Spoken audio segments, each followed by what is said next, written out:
Okay,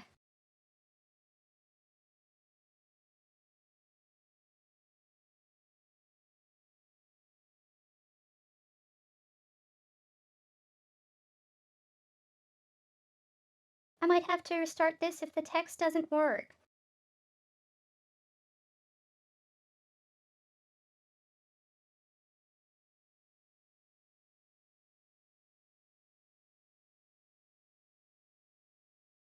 It all began with a notebook my mother handed me.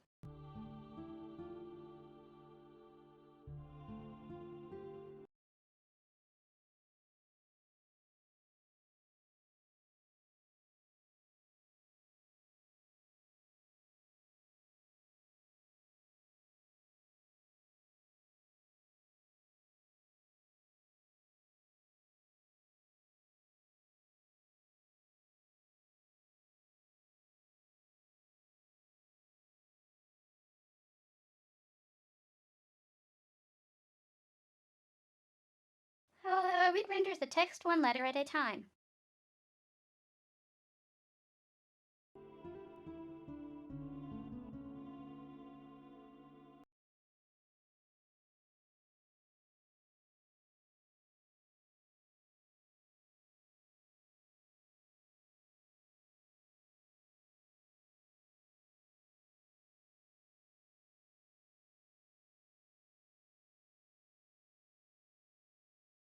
Okay, that's fine.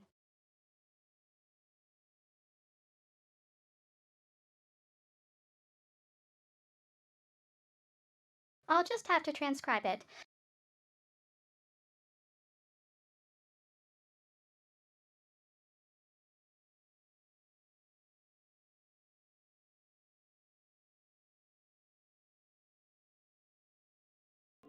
It all began with a notebook my mother handed me. She told me she found it while cleaning out the closet.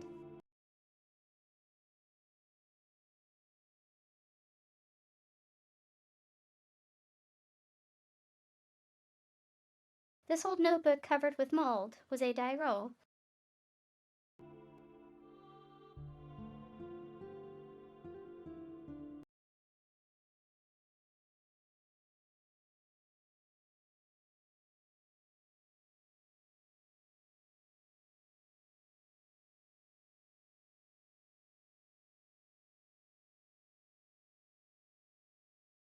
Well, so much for that.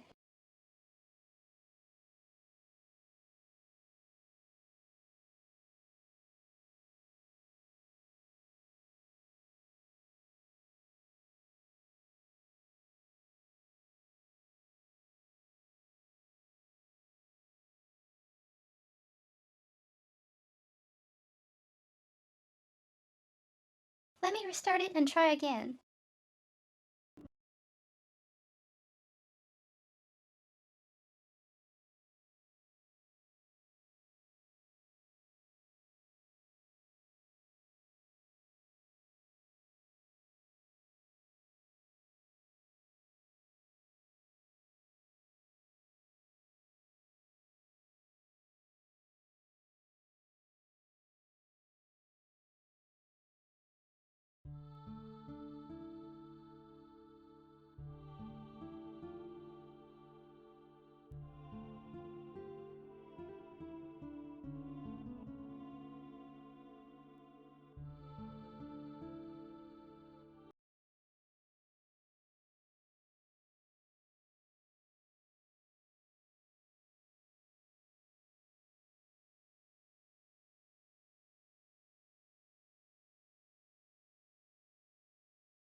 It all began with a notebook my mother handed me. She told me she found it while cleaning out the closet.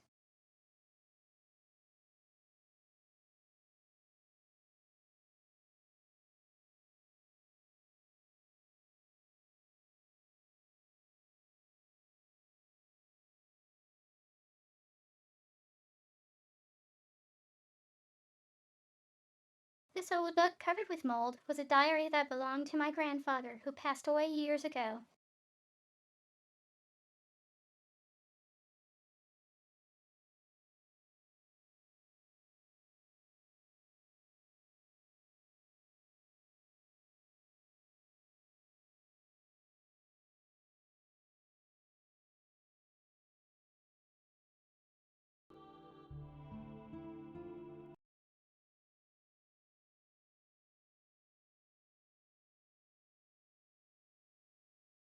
It contained his distant memories.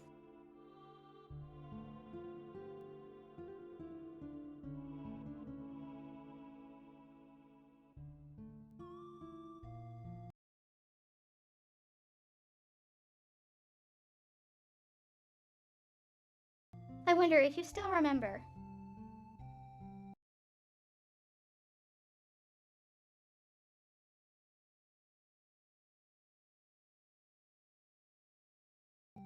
how we first met and our many adventures.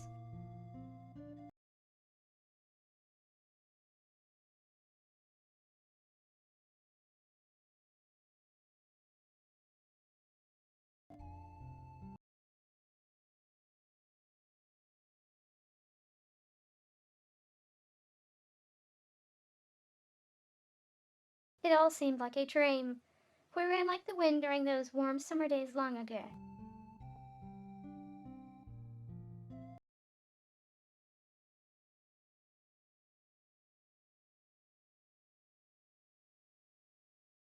You were a piece of a star that fell from the sky.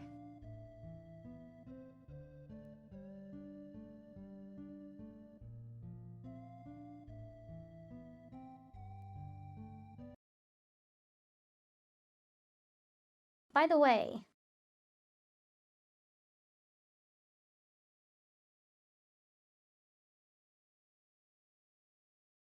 this is automatically advancing. I'm not pressing anything.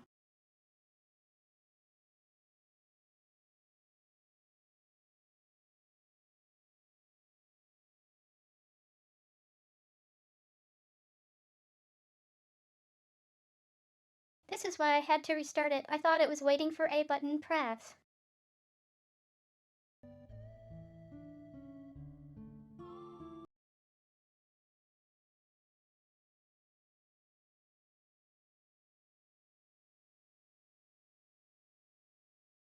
I can still live the memories of those days long past.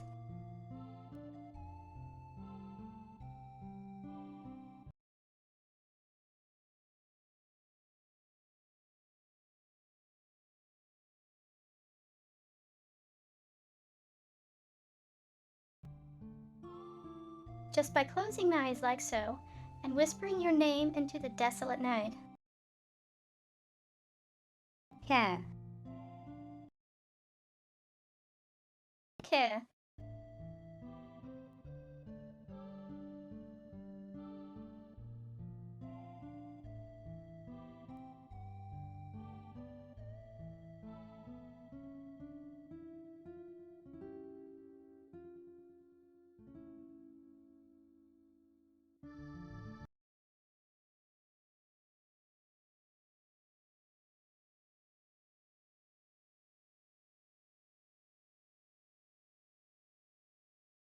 This has far more visuals than I remember.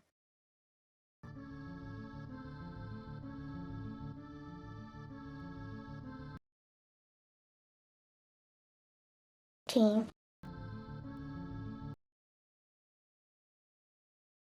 Hey kid,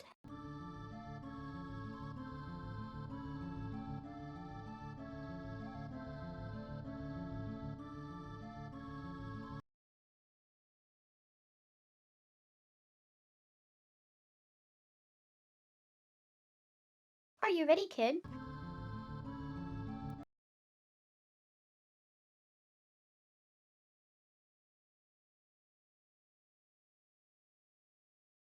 I know you're anxious, but stay on your toes.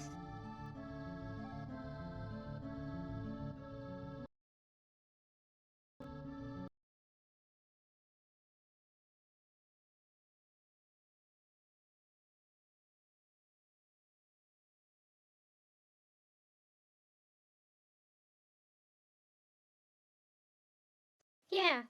Likewise, mate. You mess up, and I'm leaving you behind. Got that, Serge?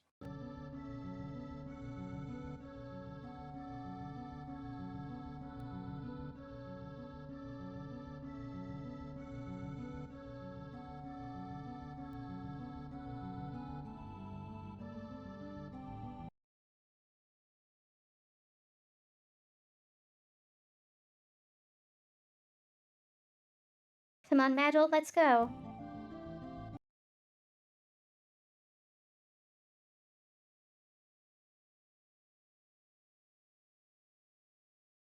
That bastard Lynx is gonna get what he deserves.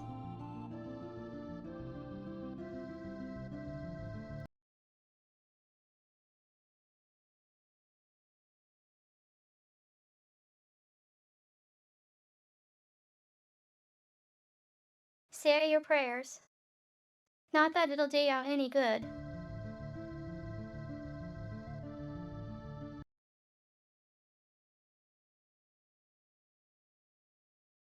Hit ha hit.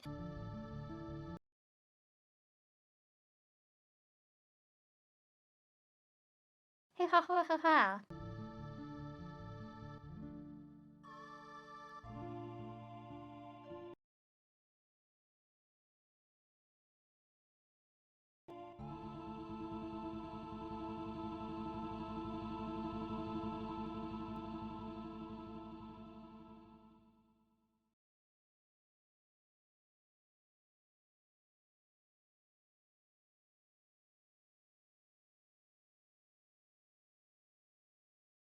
Well, it's just the opening.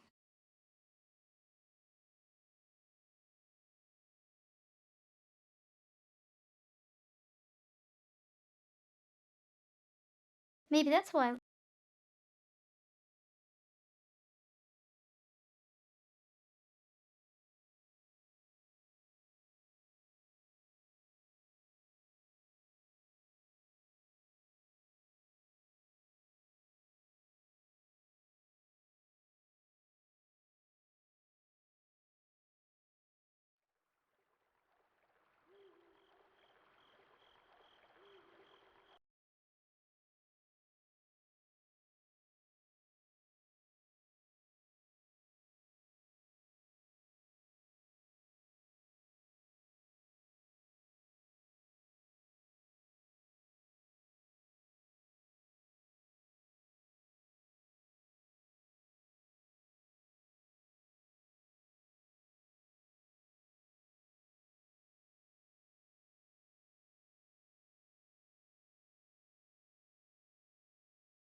The old lady's tip off was right on the money. The counterspell on the barrier around the outer wall is called a done a real number on us.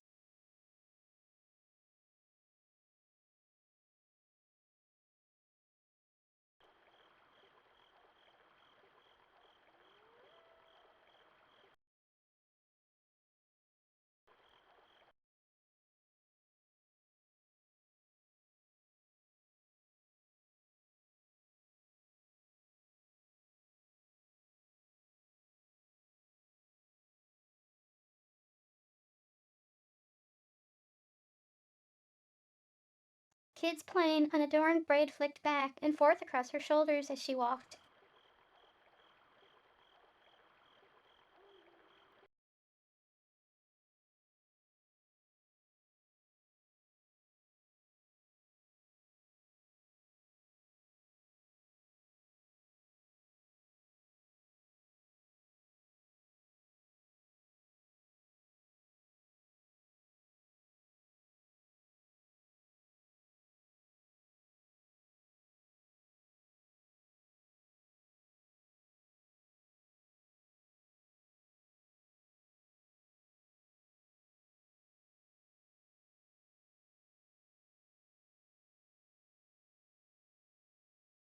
We picked our way through the elaborate lattice of the manor's magic shields, moving in closer and closer to Lord Linkser.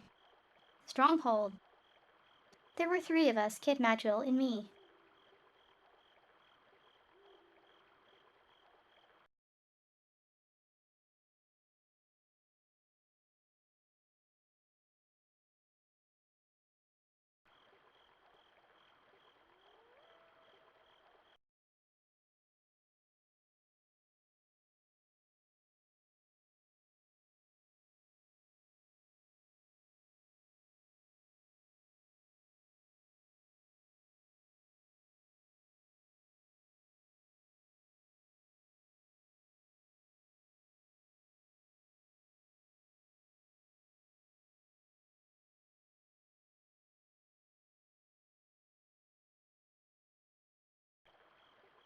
I guess it must have been 3 years already since I first met Kid. Back then, I was a wandering Mushin, traveling wherever my feet will take me, and wherever a few tunes would pay for a warm bed.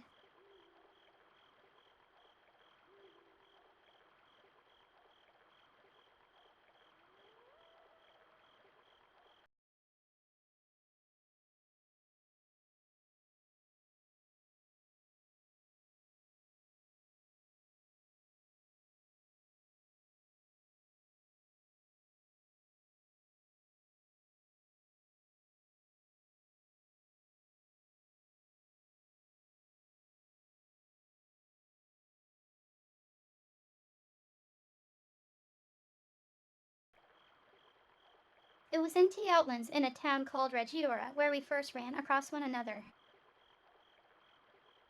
And since then, she dragged me along on a whole bunch of adventures and misadventures, too.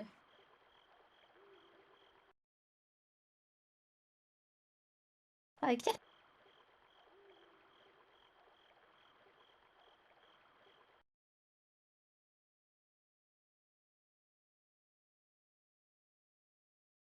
she was a thief.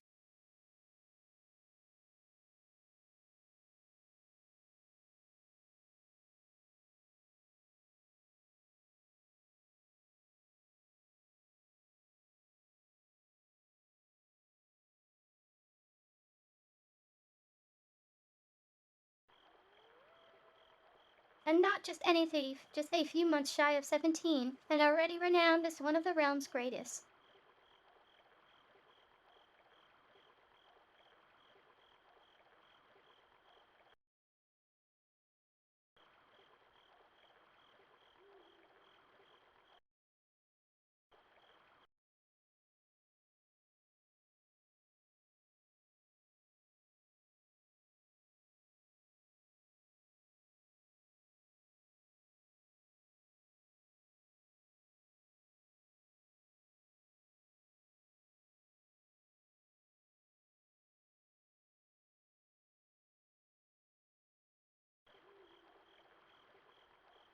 What's more, she was achingly beautiful, stylish, a joy to be around, and a dab hand at campsite cooking or social. Liked to claim.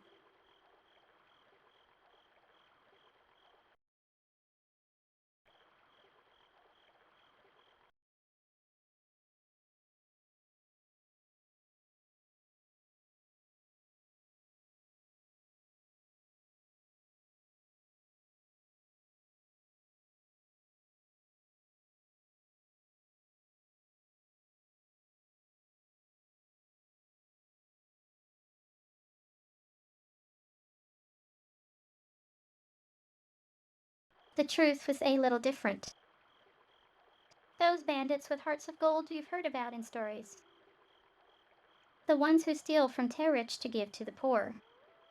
Yeah, that was in kid style.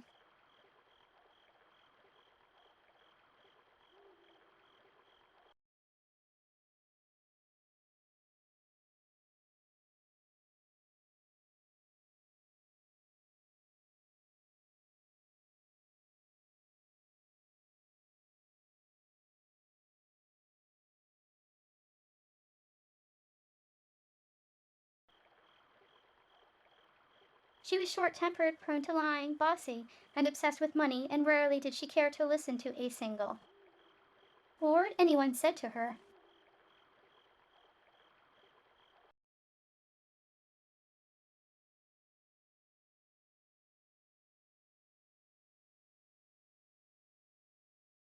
But she wasn't all bad. Probably. Maybe. Sometimes.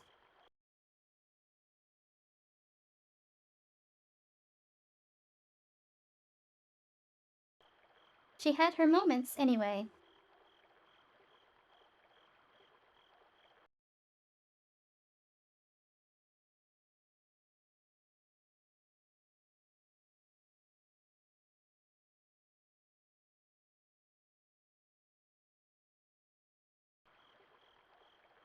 I glanced over my shoulder to see a shadow hovering behind us, blending into the darkness like smoke.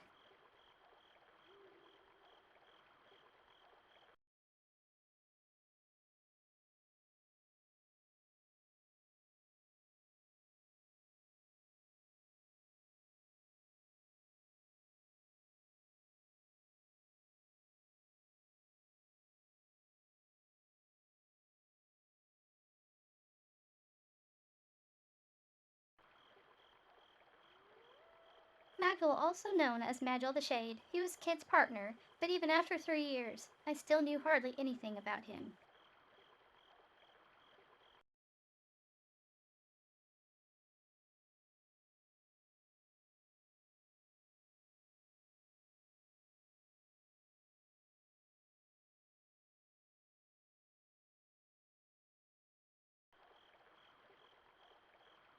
All I knew was that he was around 30 years old and not much of a talker, but he was one heck of a mage.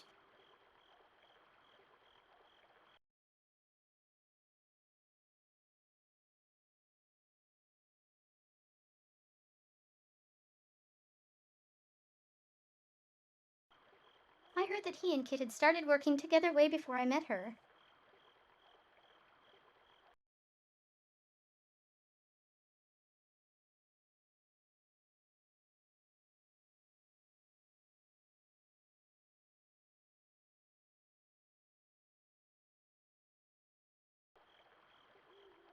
He always covered the top half of his face with a mask, and I'd never seen what he looked like underneath. Oh, wait a sec.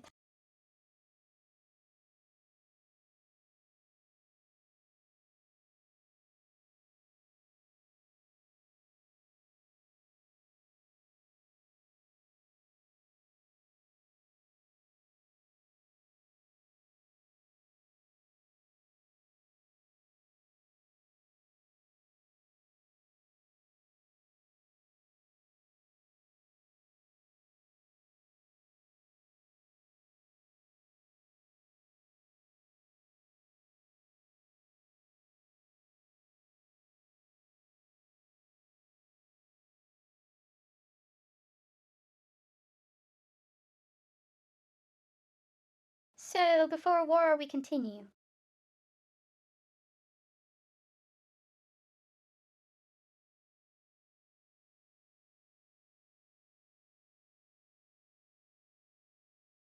One of the significant changes from this game to Chrono Cross is writing out this character.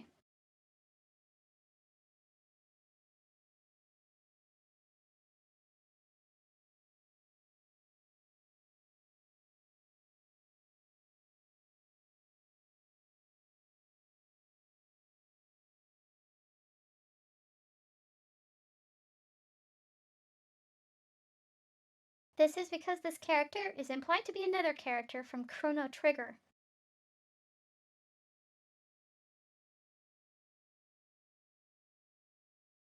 But in Cross they removed all of this.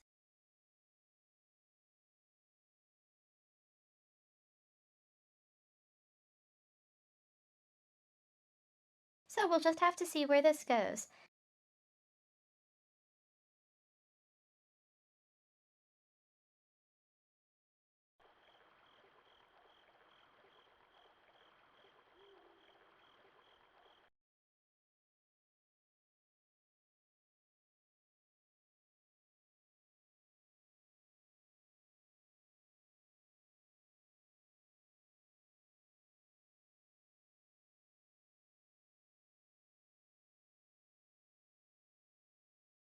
He was a man so mysterious that it sometimes seemed like he was an interloper from another world.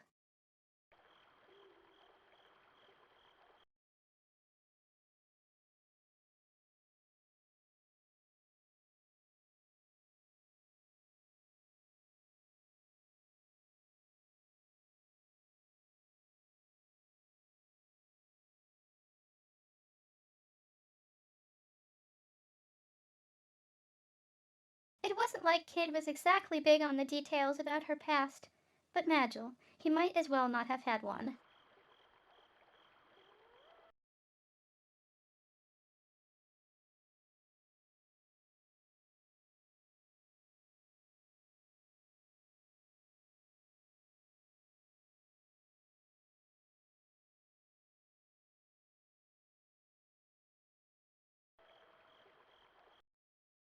And Kid didn't seem to know much about her partner in crime either.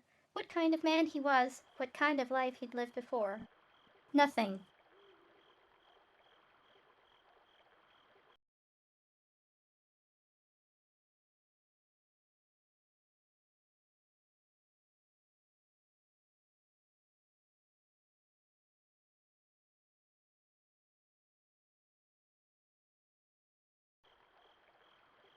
You might ask how exactly I wound up being part of this merry band. Well, it's complicated.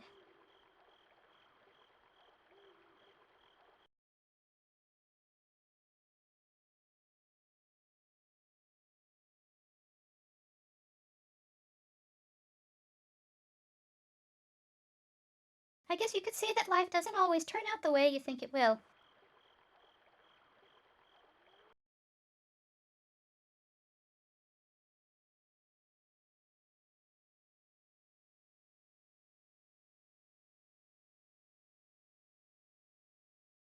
Kid, who was heading up our little raiding party, suddenly stopped dead.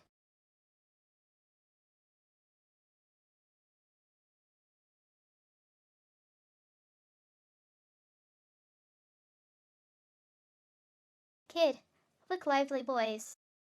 We've got company.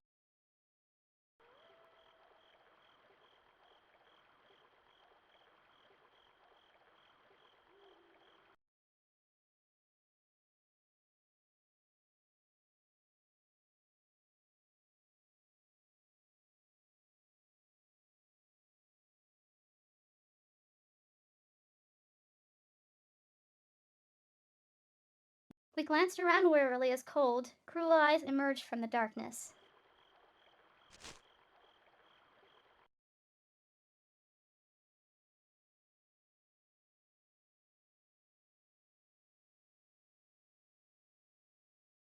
Oh, look, it's the feral cat summon.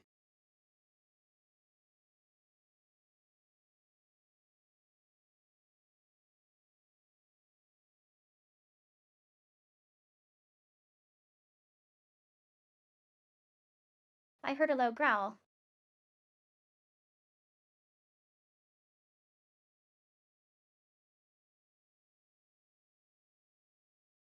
Dark shadows prowled through the night, surrounding us.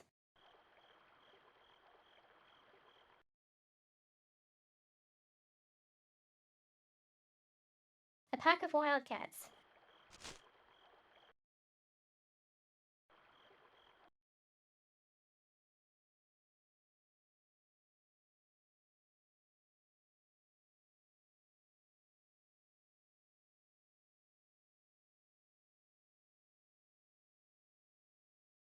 There must have been about 10 of them. A thrill of fear ran down my spine.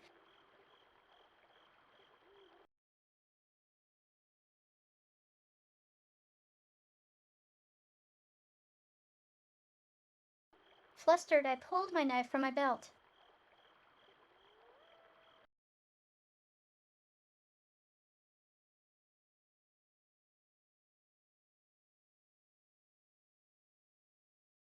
Kid calmly shifted into a fighting stance.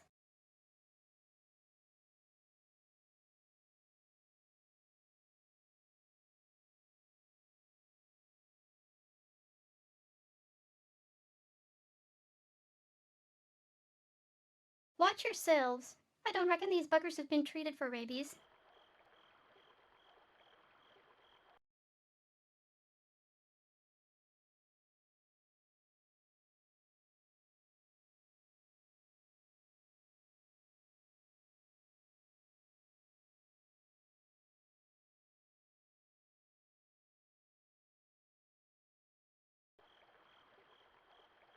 The wildcat snarled and growled as they slowly closed in on us, drawing the noose tighter and tighter.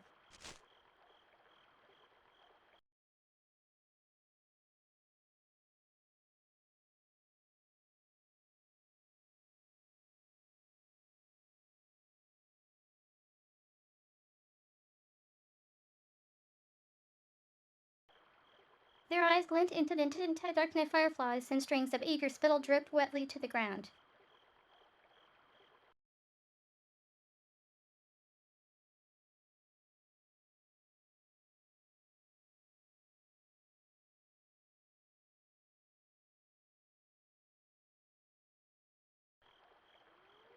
Then one of them sent an almighty roar soaring to the moon, and the hunt was on.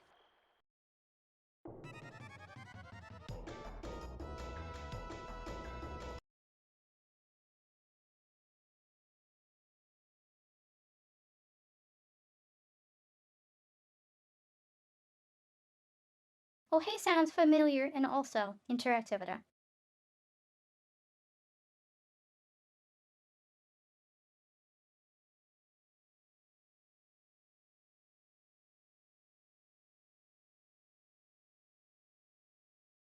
If I had more people watching, I'd put up a poll.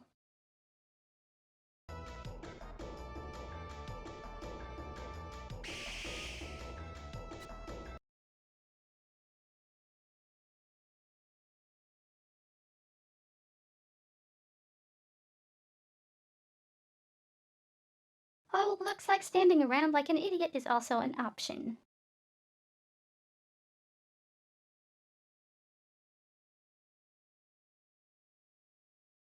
Think fast.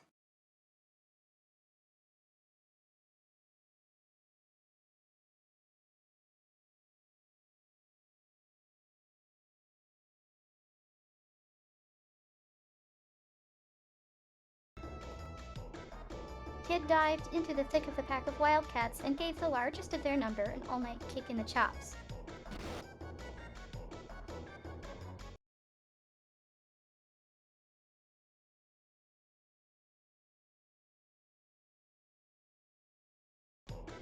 The startled beast gave a yelp as it was sent flying.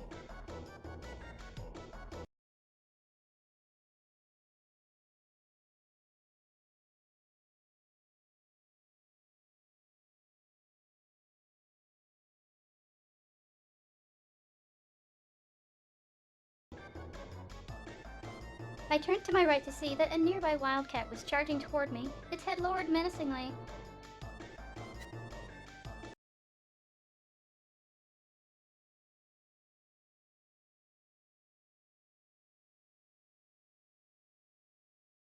Panicked, I tried to make a last-second dodge.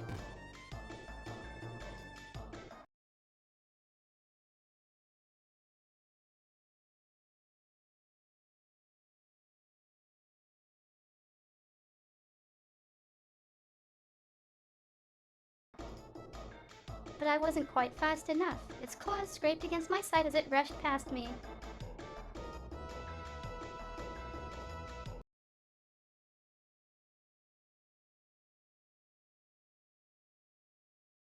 Niang!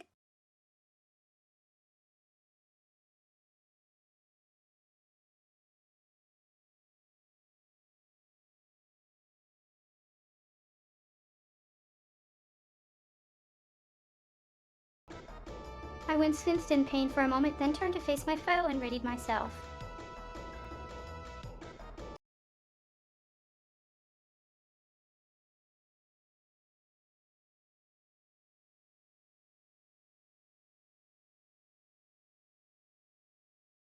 Okay, this time let's actually select something.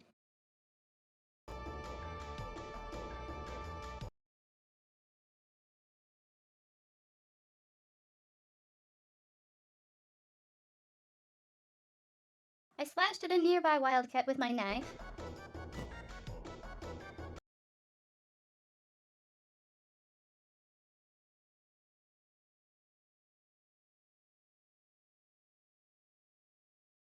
The beast tried to leap clear, but I was already too close.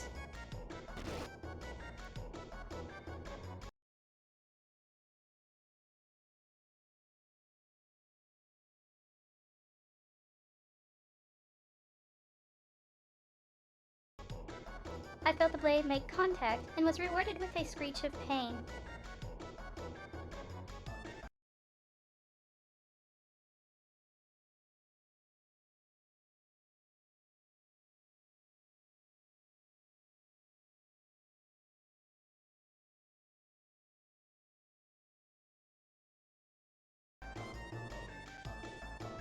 The wildcat jumped away, at the same time managing to put some space between us. Looked like I hadn't cut it very deeply.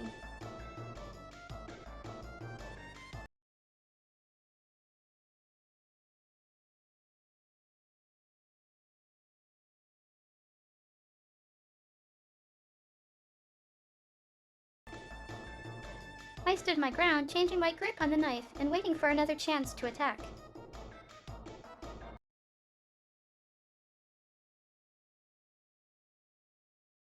Sarge, behind you.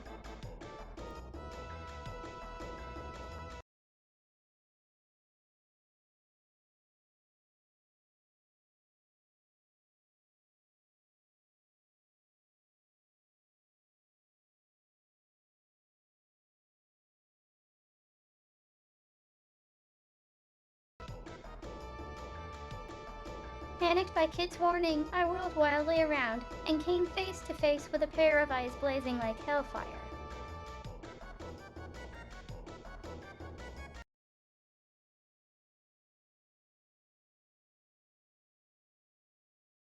A wildcat was coming right at me.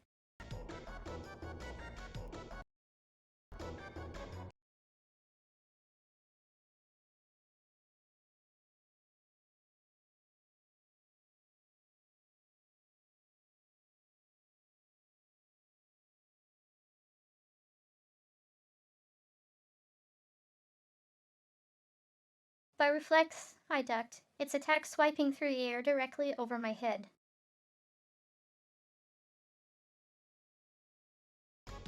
I felt its hot breath on my cheek as it flew by me.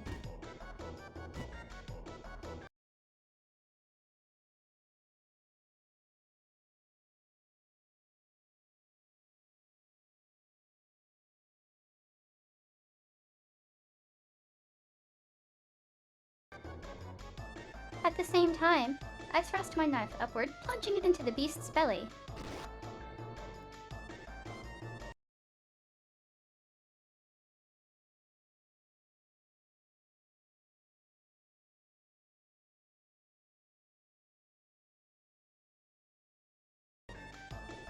With a horrible cry of agony, the wildcat crashed face first into the ground.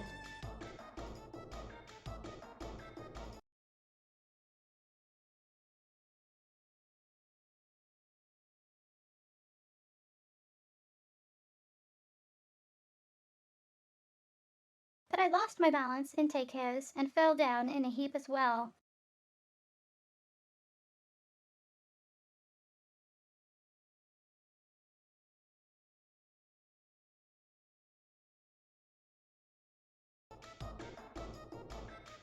I rolled over and was only just able to stagger back to my feet before readying myself for my next opponent.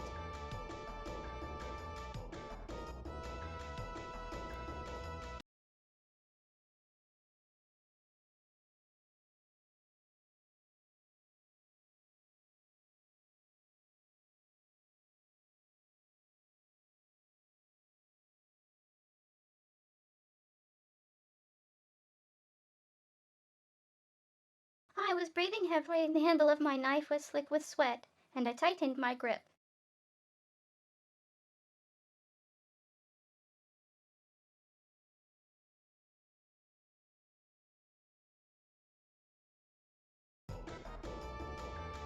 With a kick like a bolt of lightning, Kid landed a clean hit on the flank of a nearby wildcat.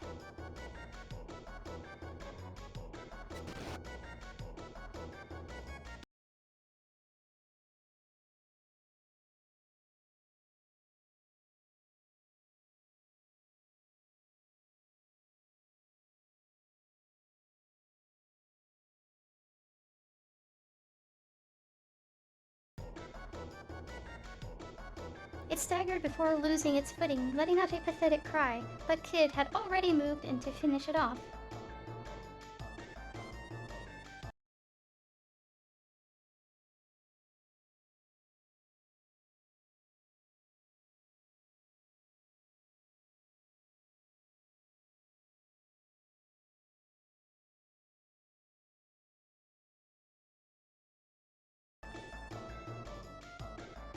And then the road of fire. A burning smell filled my nostrils, and next to me, a shrill screech pierced the air.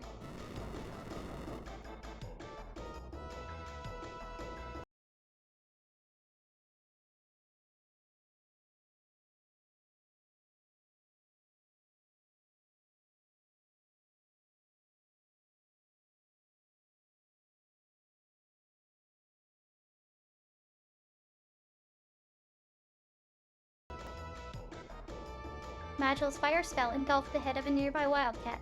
It fled, darting off into the darkness like an arrow.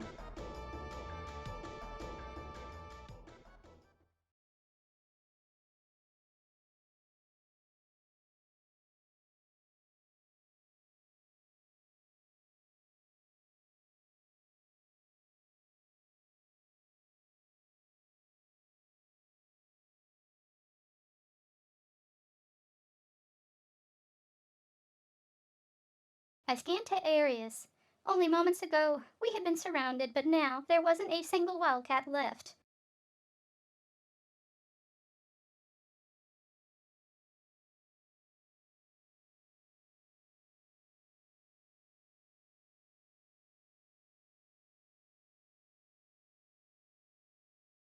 I scanned your area. Only moments ago, we had been surrounded, but now there wasn't a single wildcat left.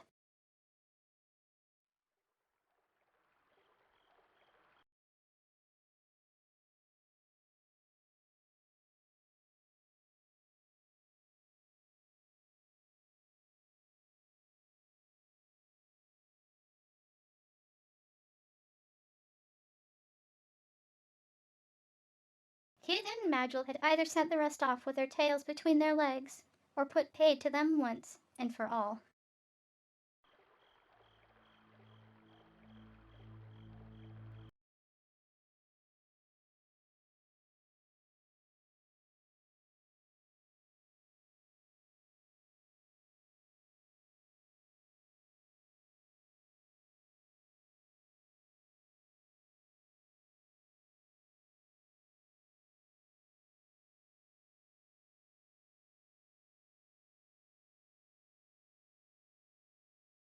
Kid, ha, you're dreaming if all you think a pack of flea-bitten moggies is gonna stop you as lynx.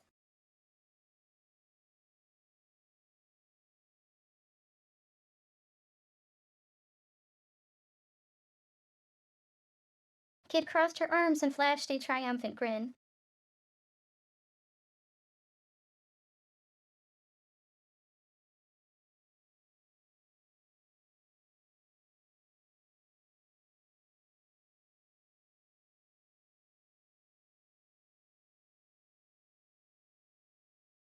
By the way, a moggy is a slang term for a breed of cat.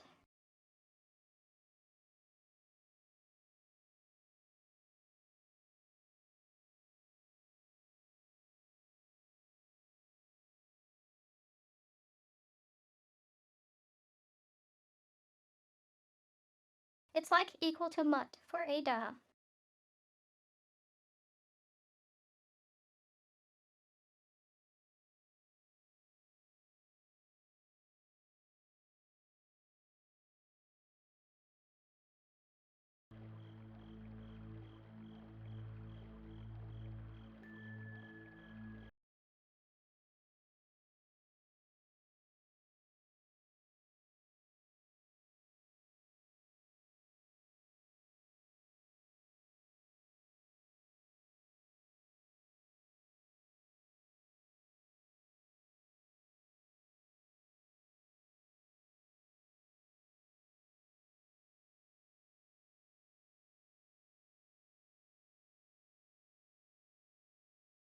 Meanwhile, I was panting heavily, and it felt like my legs were about to give out from under me.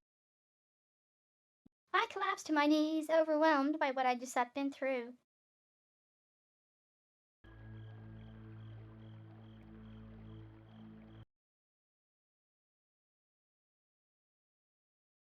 What?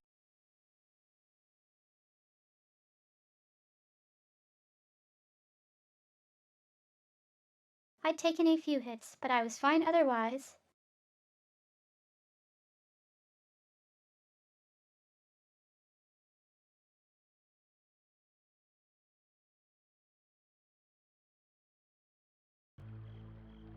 A couple of scars to talk about later, maybe, but nothing that would stop me carrying on.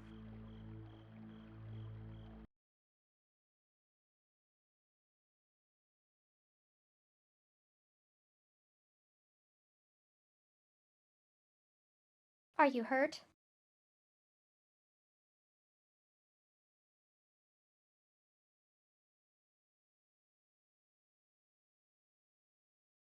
Magel looked down at me, his face expressionless as ever.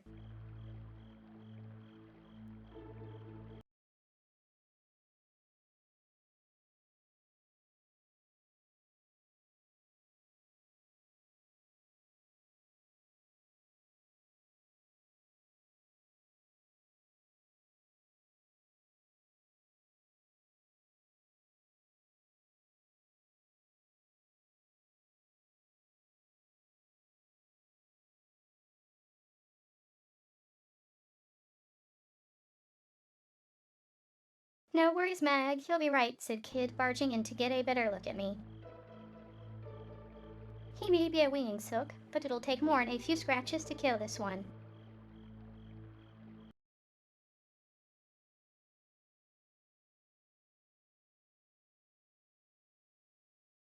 She was nothing if not sympathetic.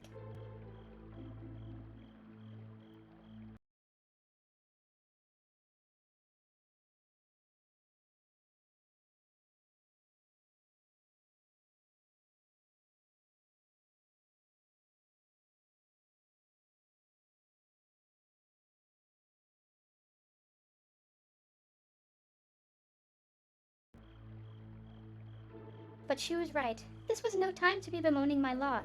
We hadn't even reached Tay Manor yet.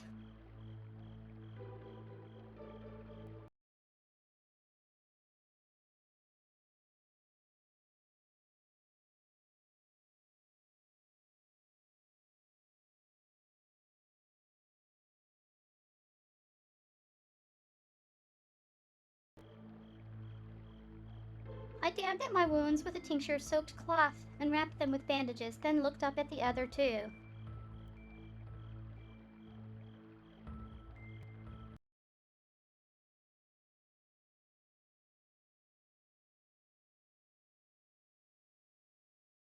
Oh, look at conversation choice.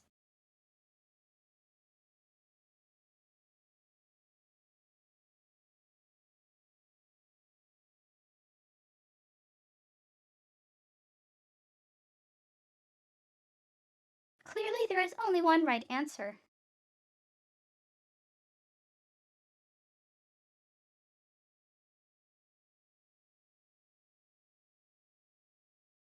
We're just getting started.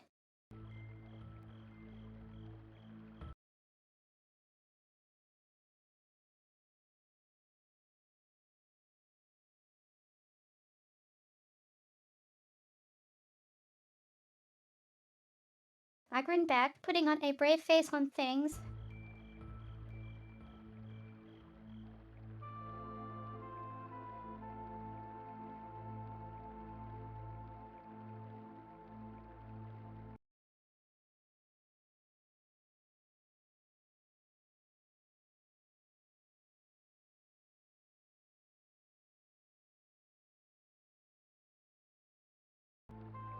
That's what I like to hear, Kid cheerily announced from close quarters.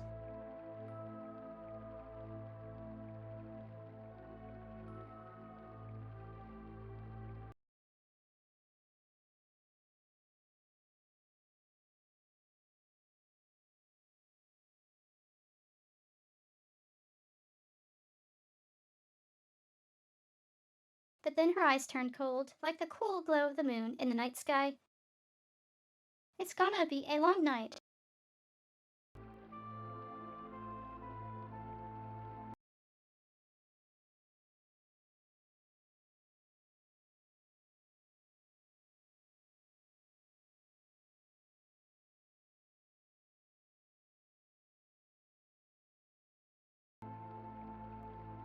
I nodded, trying my hardest not to utterly lose myself in her pale blue eyes.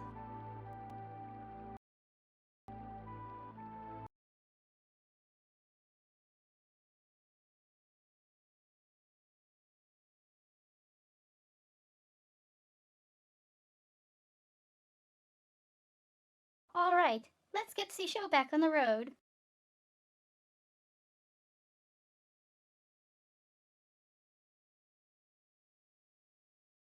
All right, let's get this show back on the road.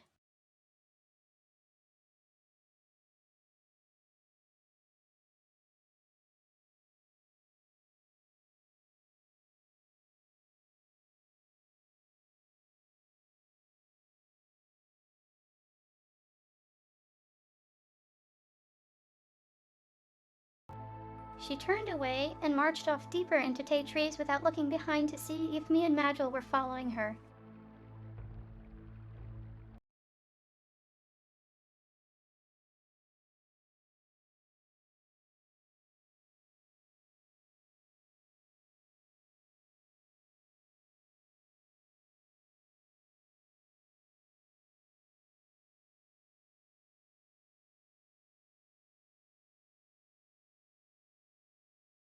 Magil, of course, was already right behind her, his unhurried gait making it seem as though nothing much had happened at all.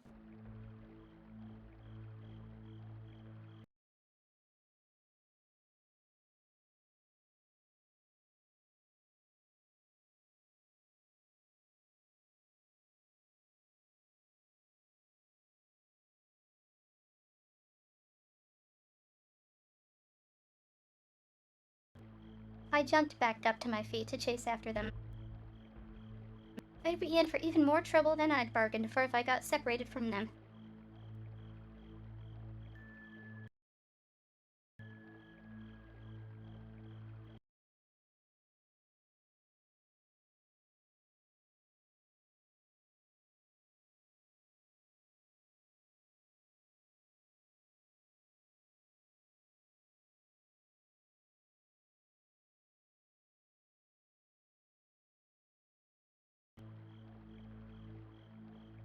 The dark forest inside the manor's perimeter seemed to go on forever, a labyrinth of trees and boulders.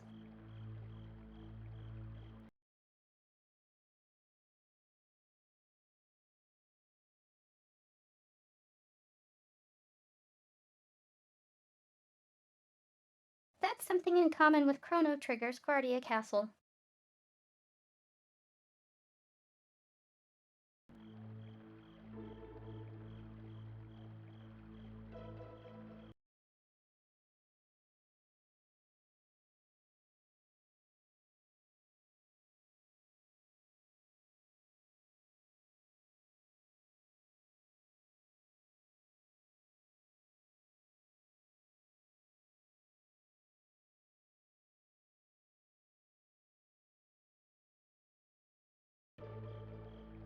The manor itself loomed in the distance, glowering over Tay vast grounds. And hidden within was a veritable mountain of treasure, just waiting for us.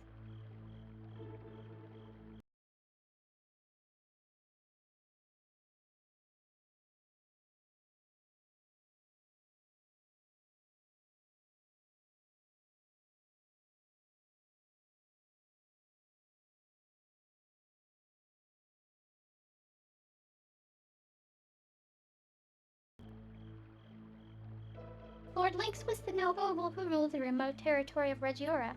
He was also Kit's mortal enemy.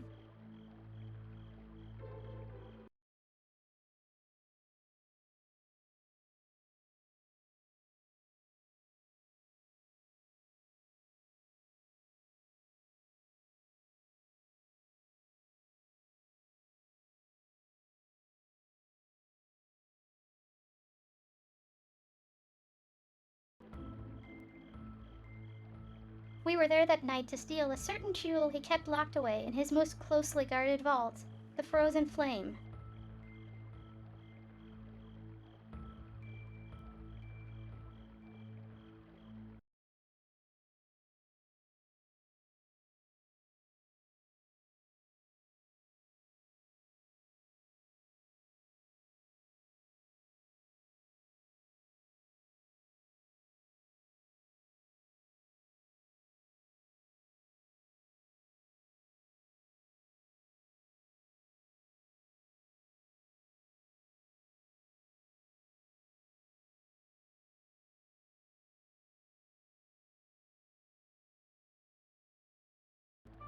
The Frozen Flame was veiled in mystery. It was said to be imbued with an uncanny energy and possessed of a beauty and clarity that made it a priceless treasure.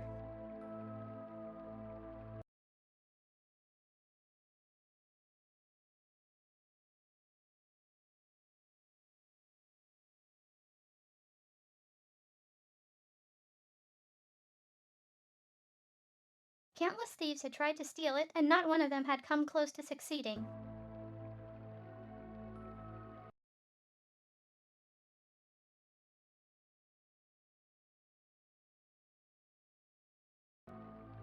Nor had any of them escaped the manor alive.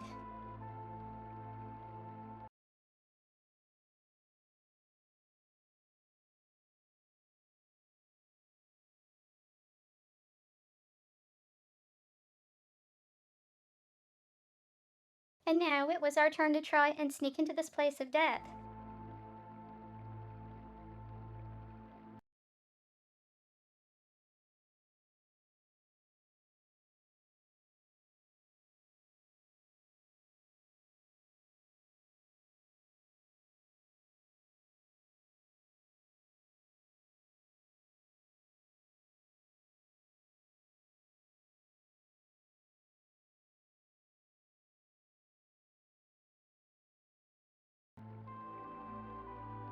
Led by a girl who had the ambition to make the impossible possible, a hunger for vengeance that drove her to Endorphera, desire for riches that could never be satisfied.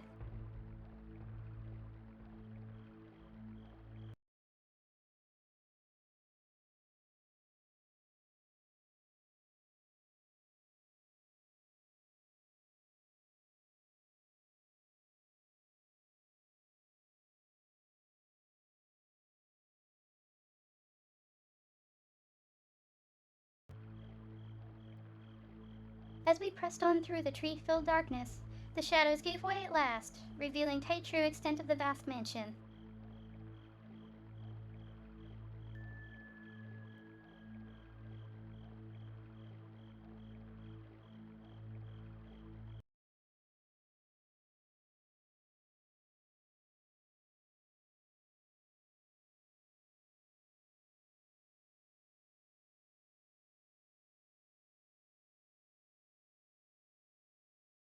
Hey kids, that layout is just like in Chrono Cross.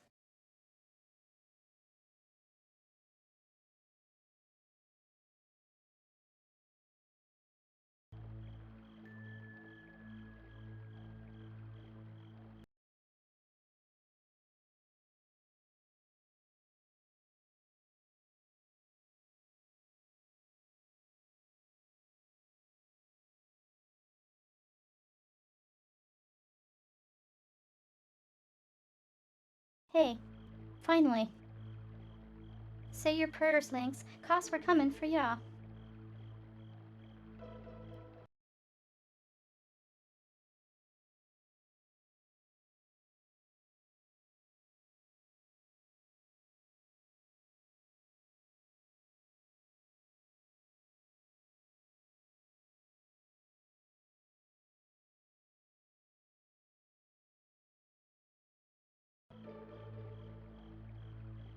Keeping to the overgrowth and the shadows of the trees, we made our way around the manor walls in search of a means of entry.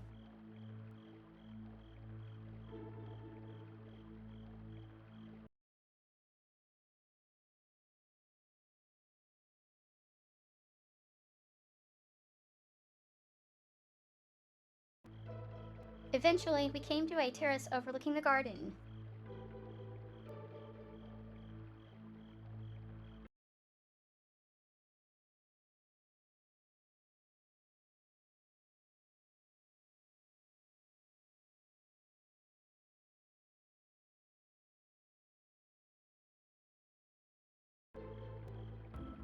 There was no sign of any guards nearby. The only thing surrounding the manor was an uncanny stillness.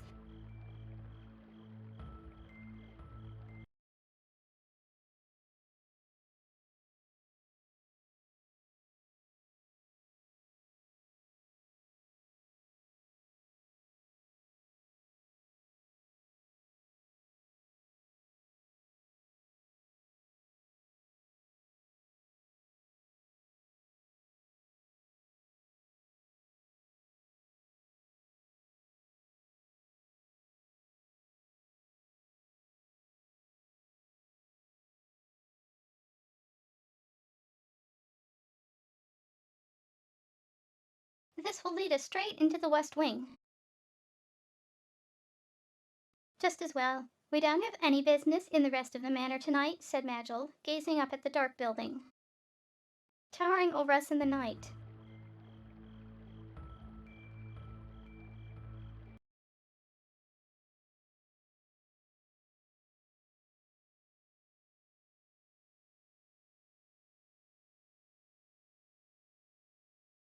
All right then, what are we waiting for?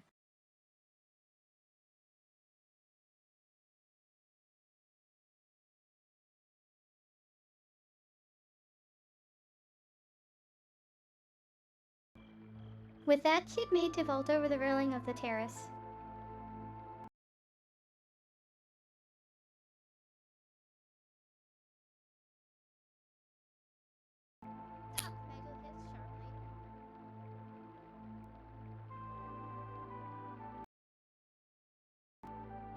Stop, Magil hissed sharply. Stop, Magil hissed sharply.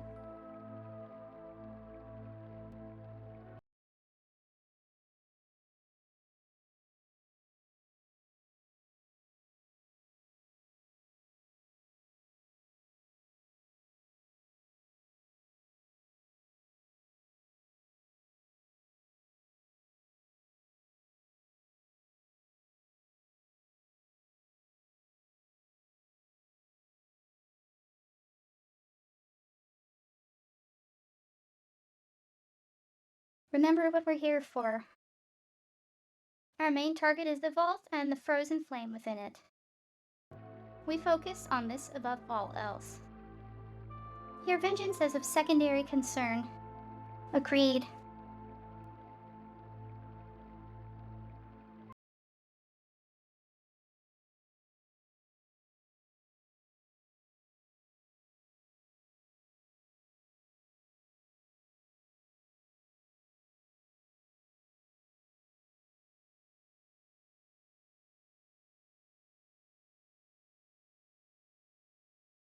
Glancing over her shoulder, Kid replied with a reluctant yeah, don't get your knickers in a twist.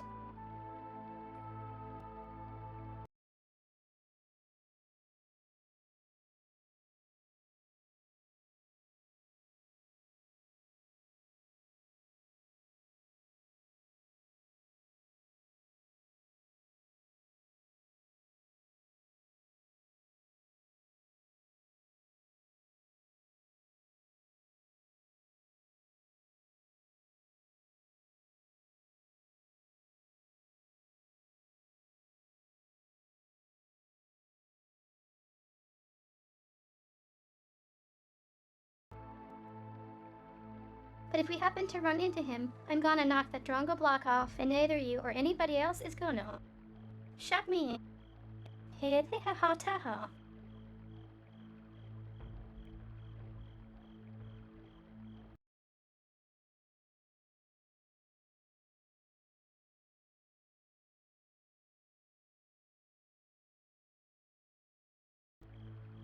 I guess Kid was going to get her way whether we liked it or not.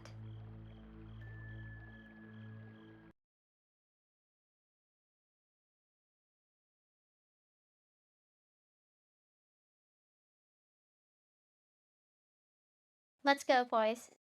The night is young.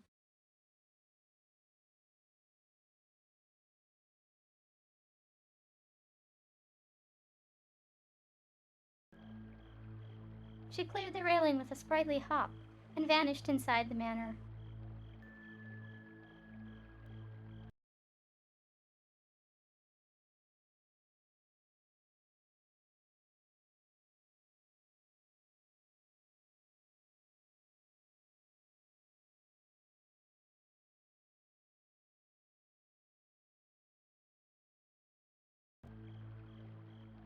I glanced toward Magdala and nodded in silence. We followed Kid's lead, and were soon inside Lord Lynx's lair.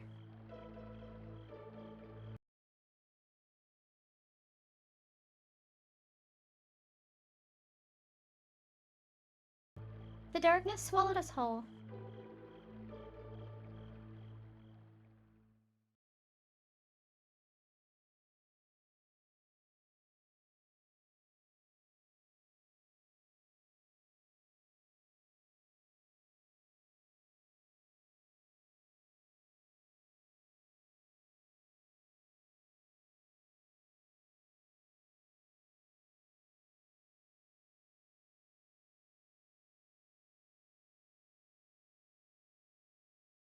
A corridor stretched off to the left and right from the terrace. It seemed equally dark and chilly in both directions.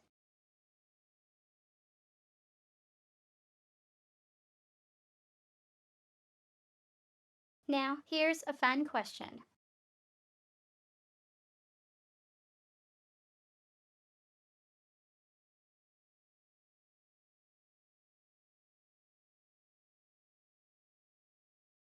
Did they make the layout in Chrono Cross exactly like the one in this game?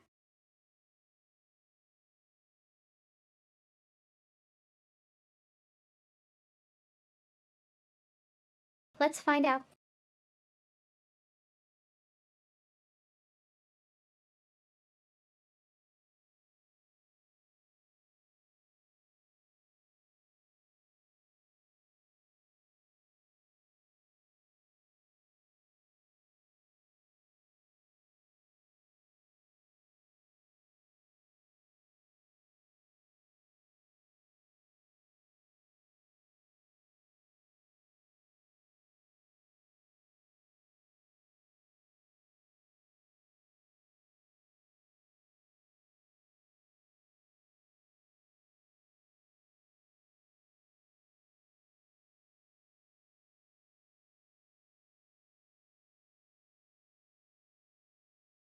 So if this is based on entering through the terrace was up a level, so going left would make sense.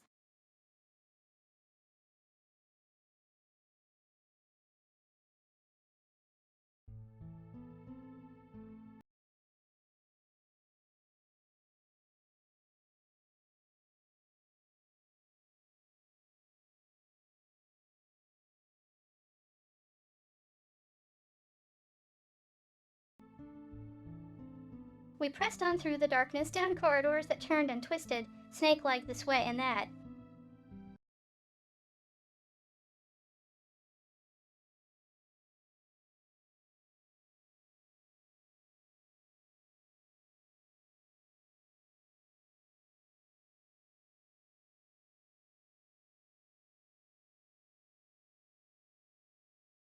Everything around us was still and silent, and it felt strangely like we were being watched.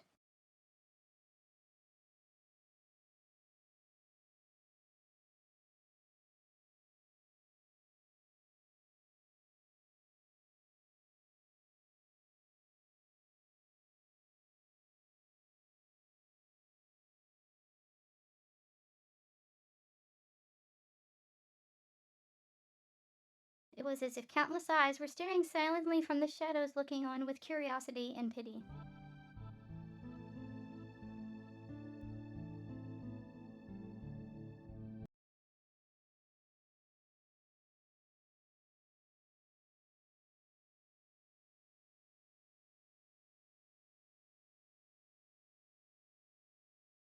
We continued, creeping cautiously down the corridors.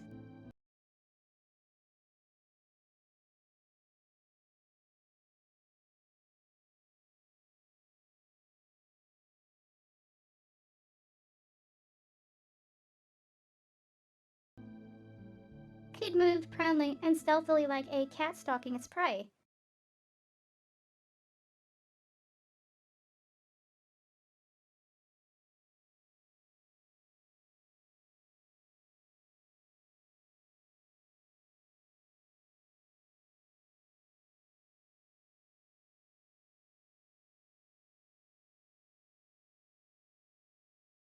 While in the shadows, Magdal followed, gliding swiftly and silently like a sinister breeze.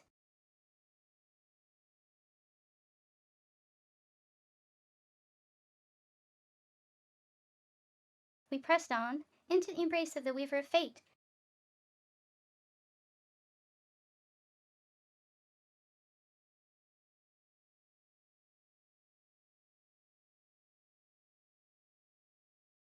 I think that a metaphor.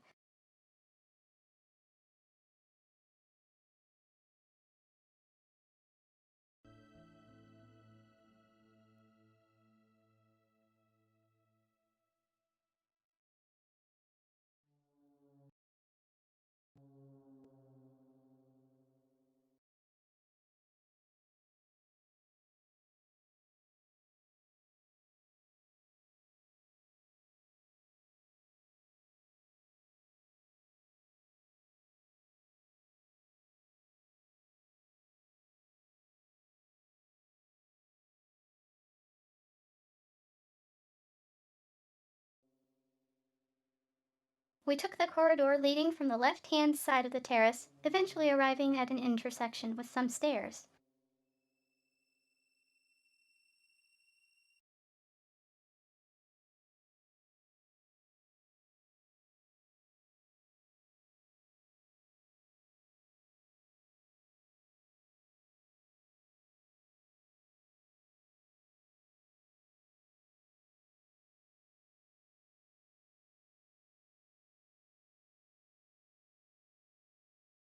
The path to the led down the stairs. The path to the left was a dark side passage, and the main corridor continued. Straight onward.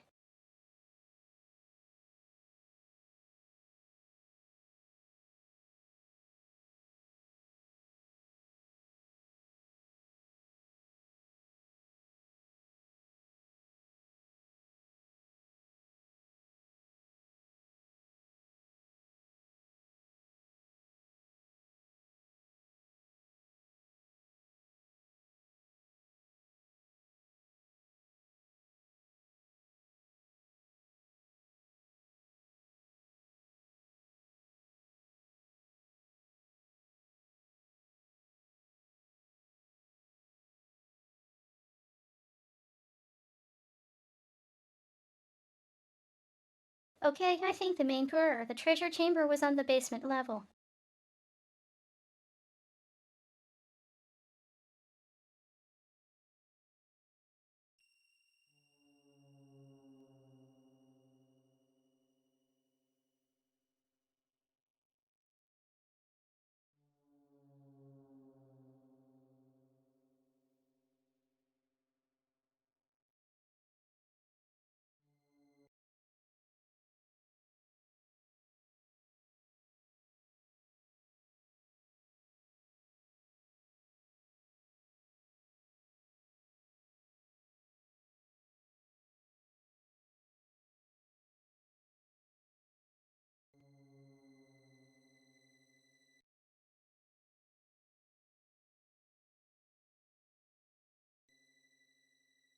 Slowly, we crept down the staircase, descending deeper into blackness as we went.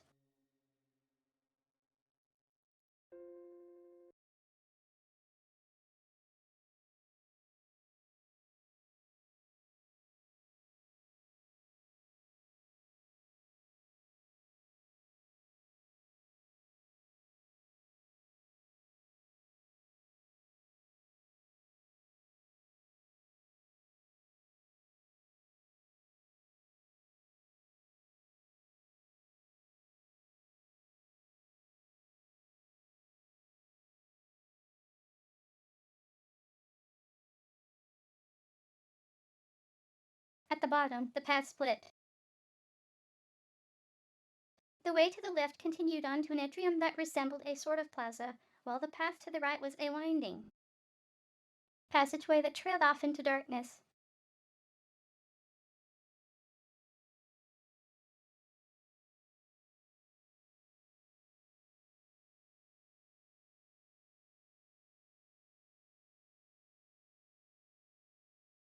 Gonna go with the atrium.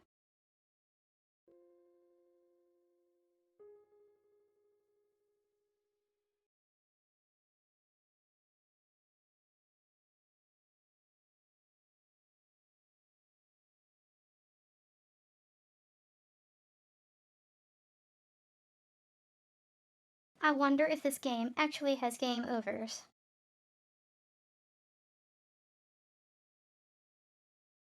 Because there is no prompts to sig.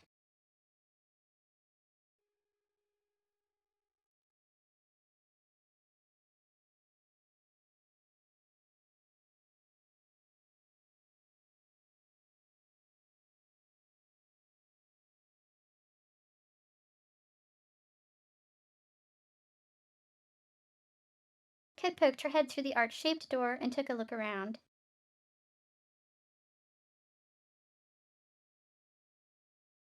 Huh, it's big in here.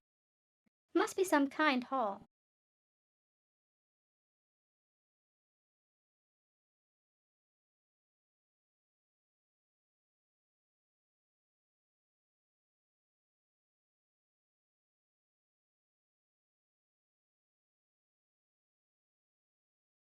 We took a cautious look around, then entered one after another.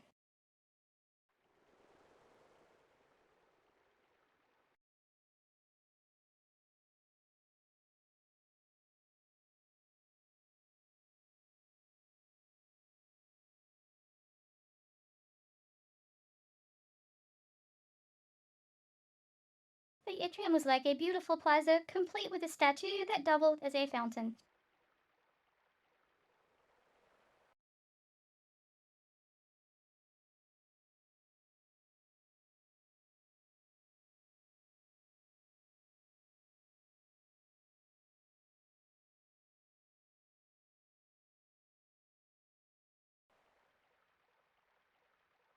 Pillars and arches lined the walls, and in the center was a small pool of clear water, above which the statue stood.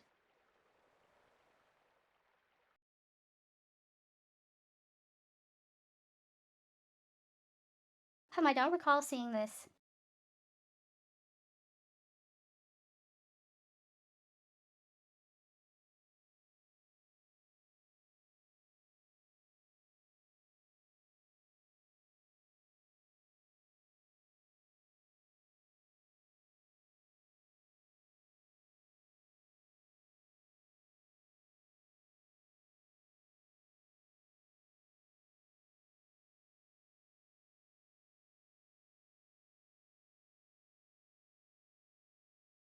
I'm going to assume this is supposed to be that large hall, and we're still on the second floor.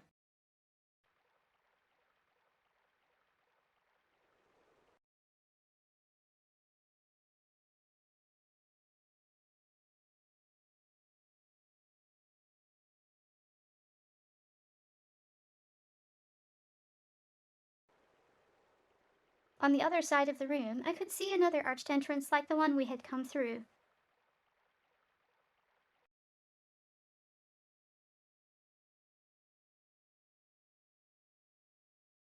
Oh, that cold!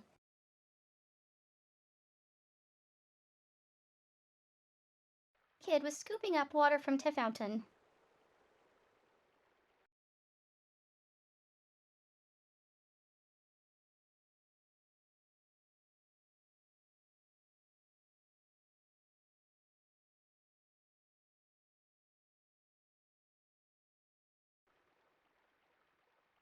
I went over to her and, resting my hand on the edge of the marble basin, peered into the pool beneath.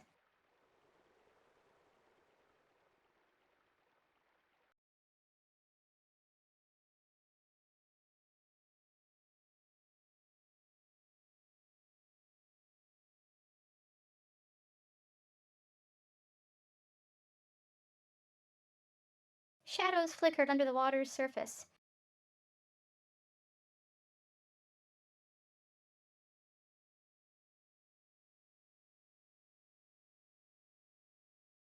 You reckon those fish are rare?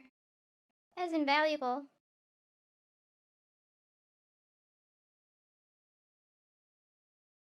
Kid leaned right over the edge.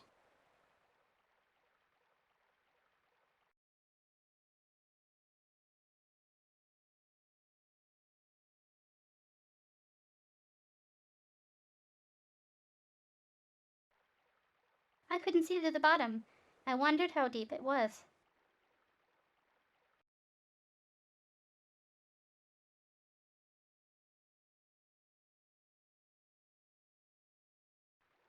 The shadow of one of the fish grew larger and larger.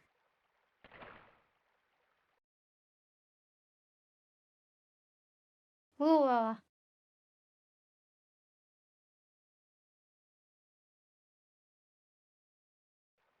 Sensing danger, Kid left back from the edge.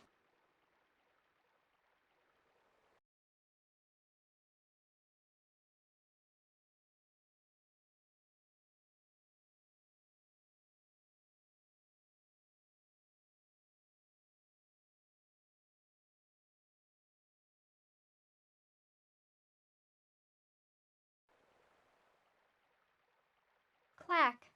A fish leaped out from Tay water and snapped after at her, its jaws bristling with razor-sharp teeth.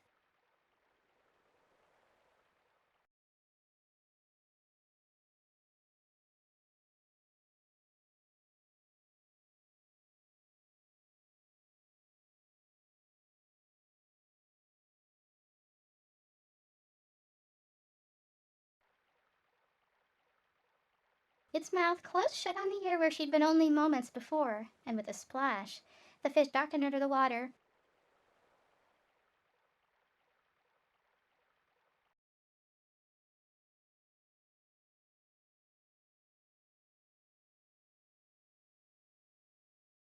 Pyrannodons!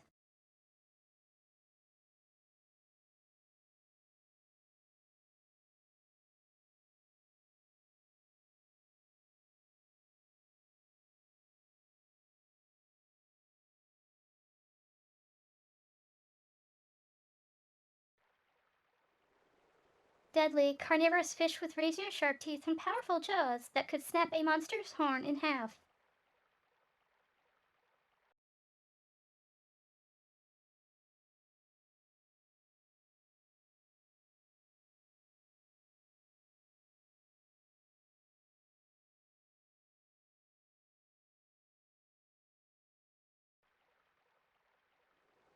Staring in horror, I watched as dark shadows began to gather in what little of the pool I could make out.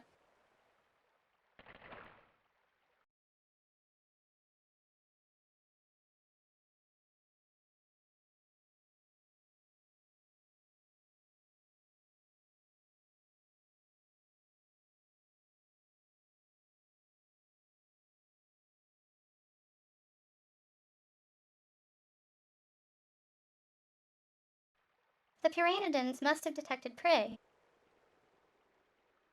Soon the room was filled with the sound of splashing and snapping as the fish teamed at the water's surface.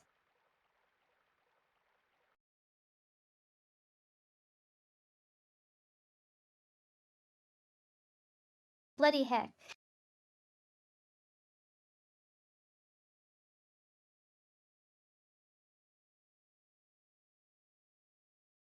Even Kid was uneasy. She took another step back.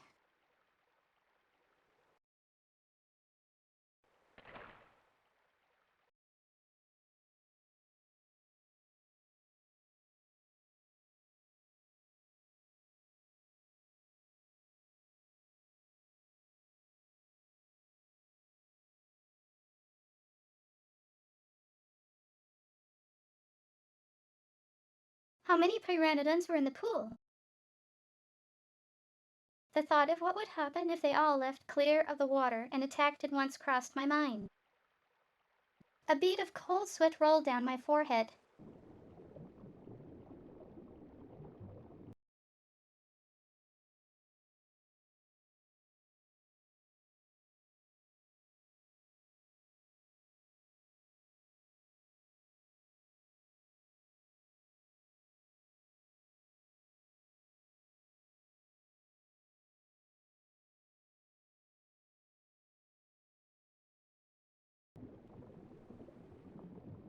Suddenly, the water coming from the statue turned crimson and shot out in a powerful jet that nearly touched the ceiling.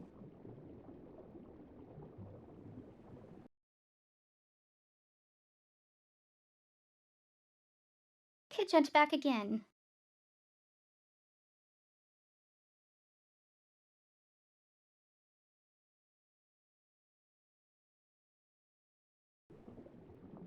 I just stood in shock, watching the torrent of water erupting from the statue.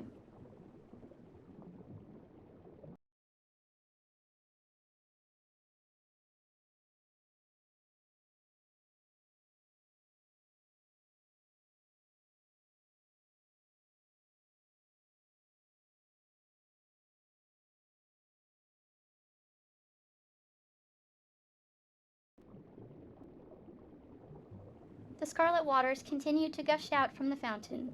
The pool grew redder and redder and started to overflow.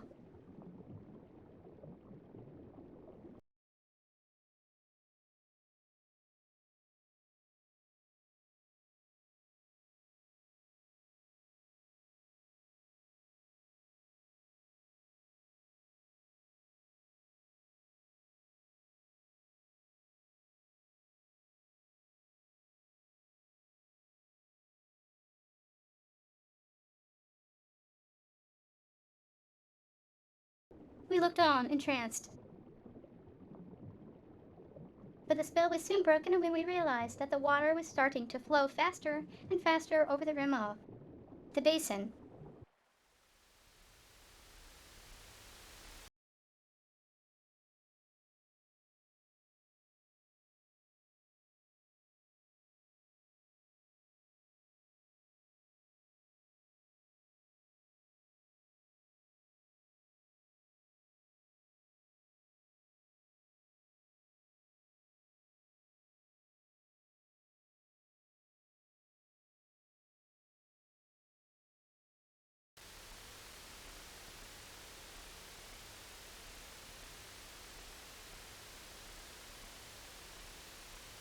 The pteranodons began to jump and snap at the water's surface with bloodthirsty glee.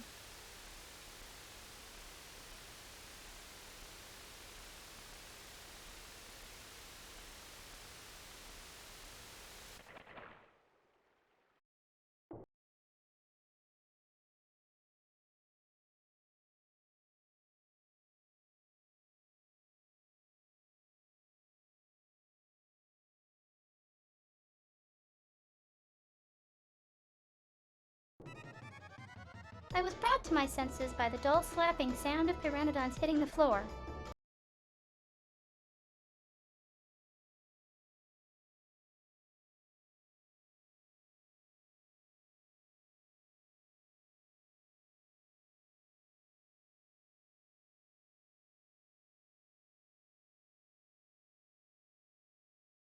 I don't know. I don't think a pteranodon is a fair fight, haha.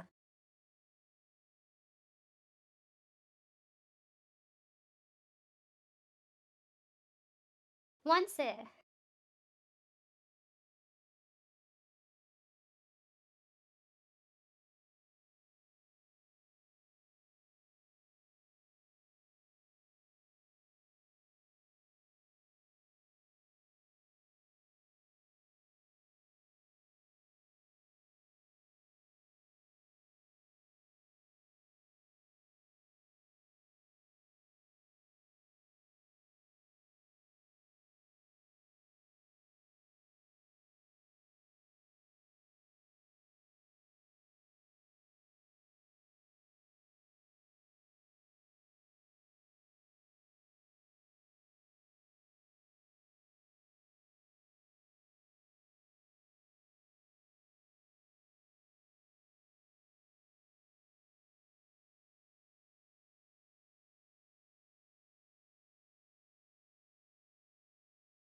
Oh, darn it, it didn't get a chance to respond.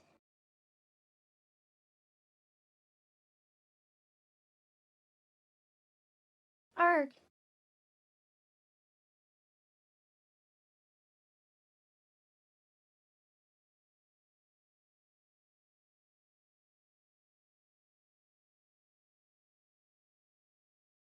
A bolt of pain shot up my calf and I came close to fainting.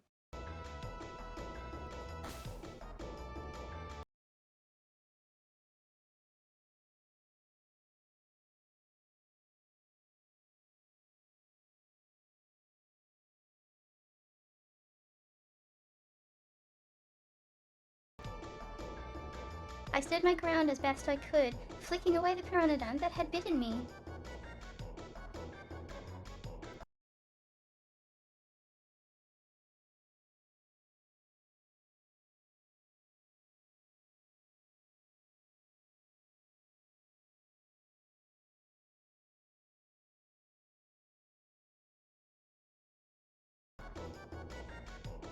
But soon a horrible ring of shadows began to circle Teichi water around me. I was surrounded.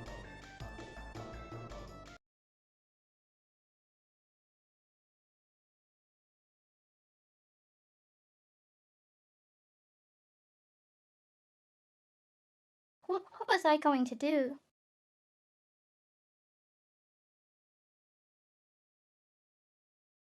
Well, clearly rush the exit.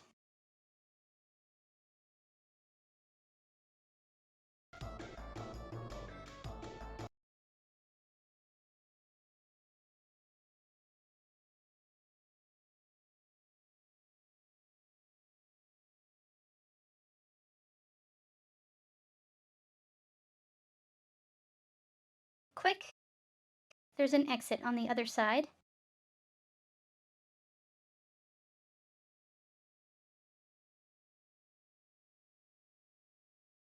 I pointed it at the doorway opposite where we'd come in.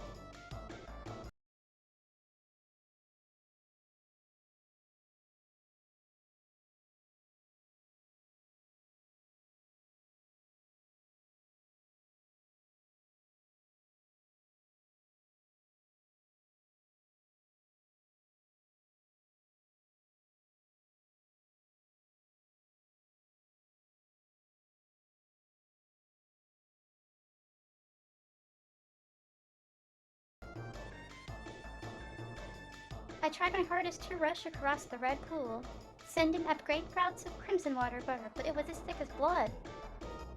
And I found myself struggling to move.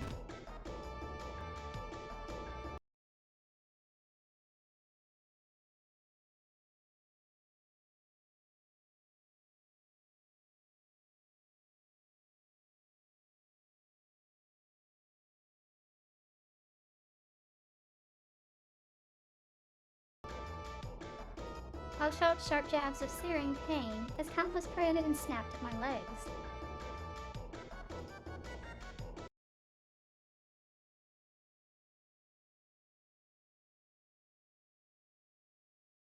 Kid gritted her teeth in pain.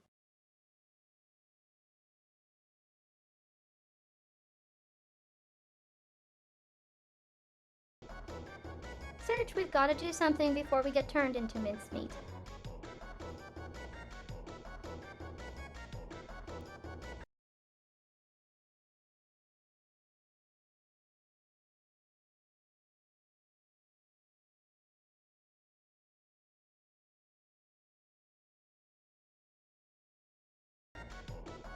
What?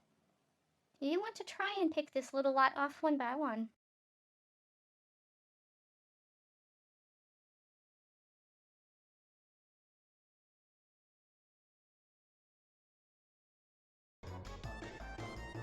Kid glared back at me, her face a picture of exasperated disbelief.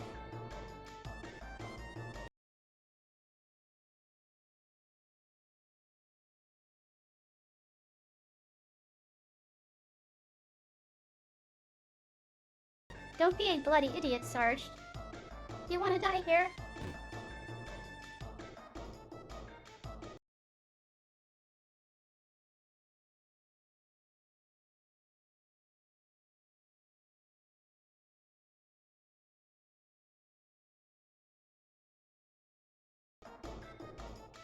While I stood there, my mouth agape, a pteranodon sank its teeth into my foot.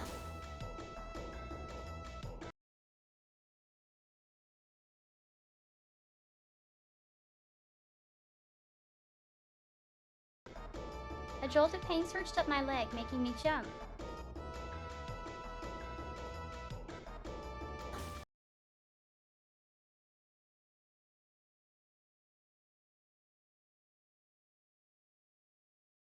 Kid, let's get out of here.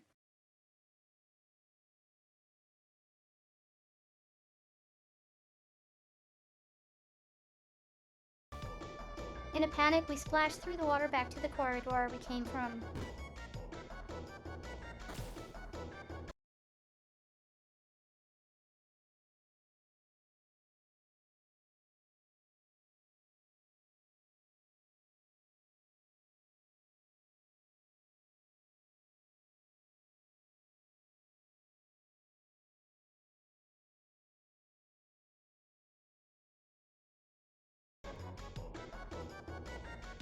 The fangs of the pteranodon snapped at my legs, and I felt a searing pain, but I had to endure it if I had any hope of reaching the entrance.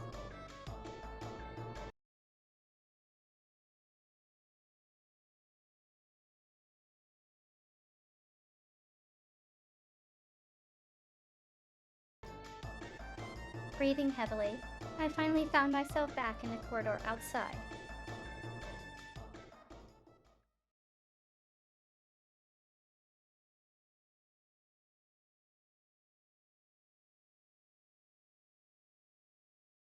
What? That was a close call.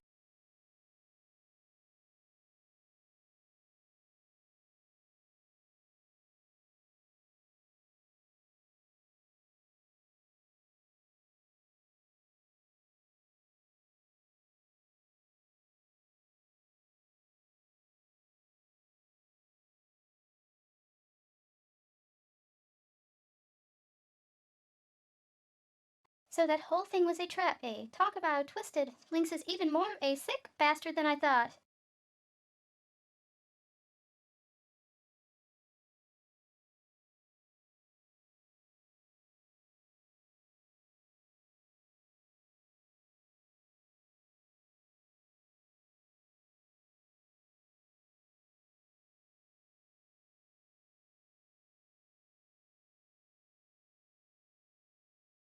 I was about to say he wouldn't have to be if he didn't have to guard against people like her breaking into his home, but thought better of it.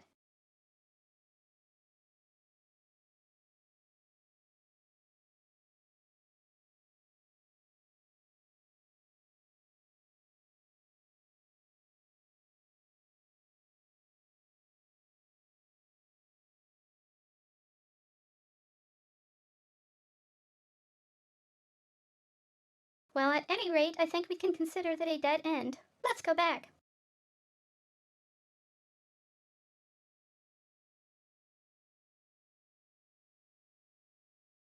Defeated, we left the atrium.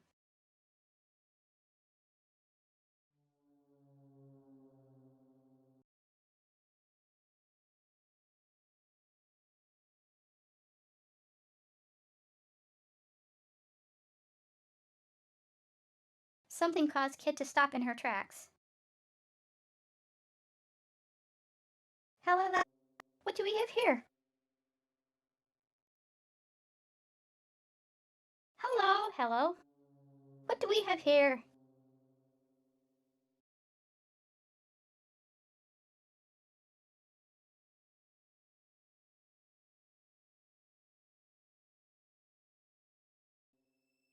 She pointed to the side of the entranceway to the hall.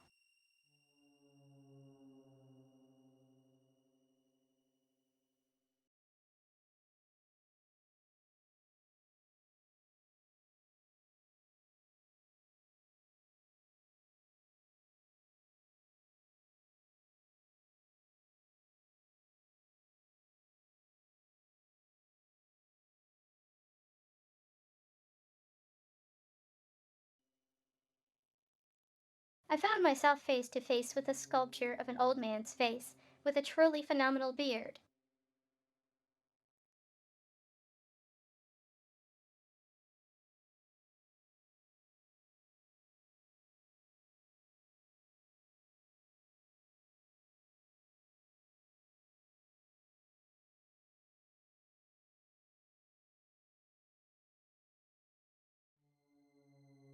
The sculpture's eyes seemed to gleam with life. For a piece of marble, it seemed almost too realistic.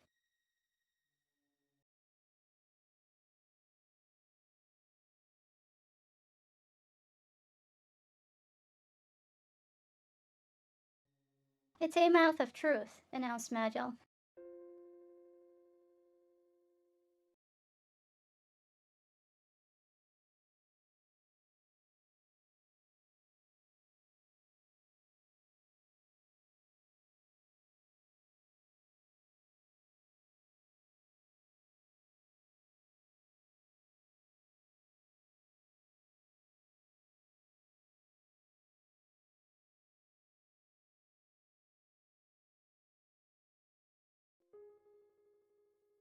An enchanted statue that can tell when you're lying.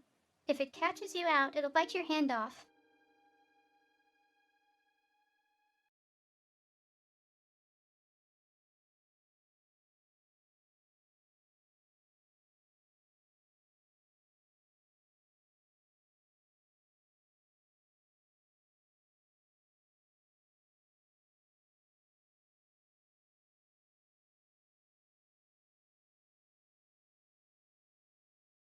Magil kept his explanation simple so that Kid wouldn't drift off before he got to the important part.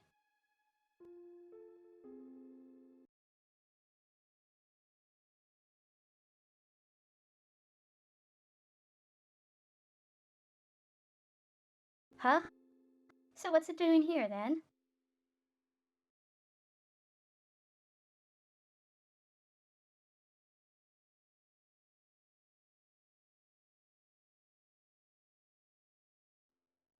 I suspect it's part of a greater mechanism.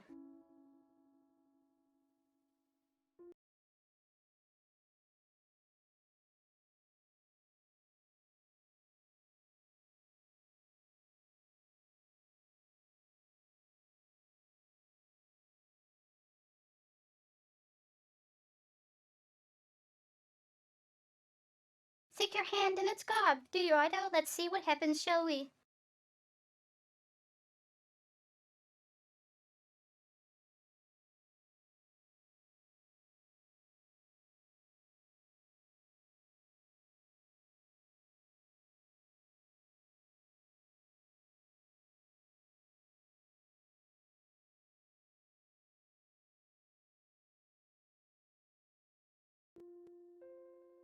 With a mischievous glint in her eye, Kid darted over and stuck her hand in its mouth without a moment's hesitation.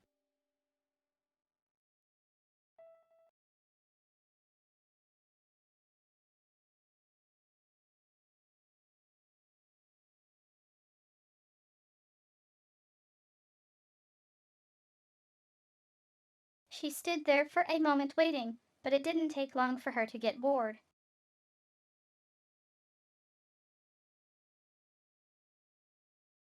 Huh? Nothing.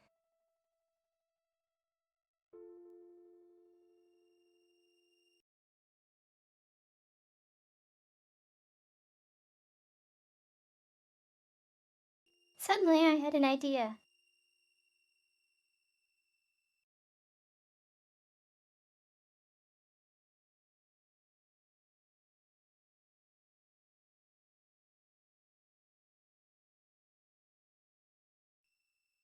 Hey kid, who's the greatest thief who ever lived?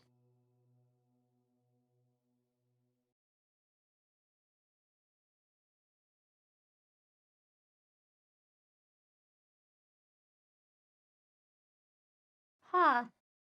Me, of course you're wrong.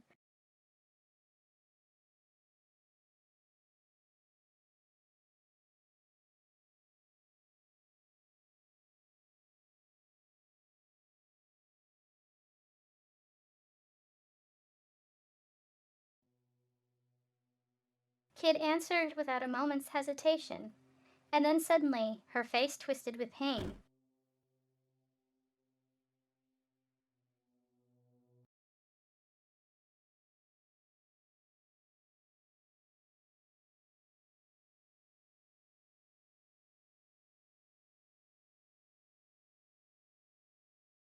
The teeth of the marble sculpture had clamped down on her hand.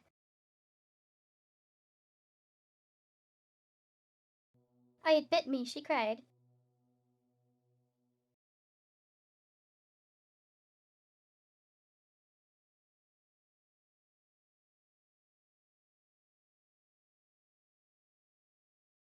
Knock it off. Everyone knows it's the true OW.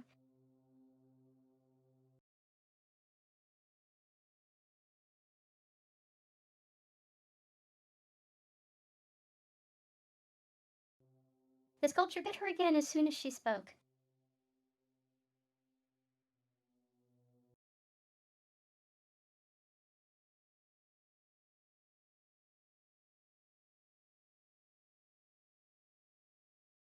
Gar, you little.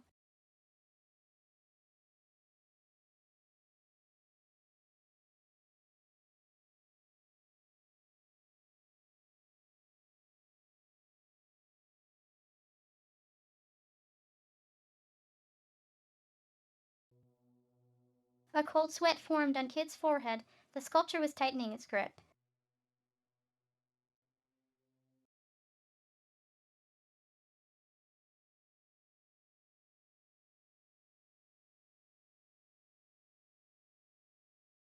It won't let go until you say something true.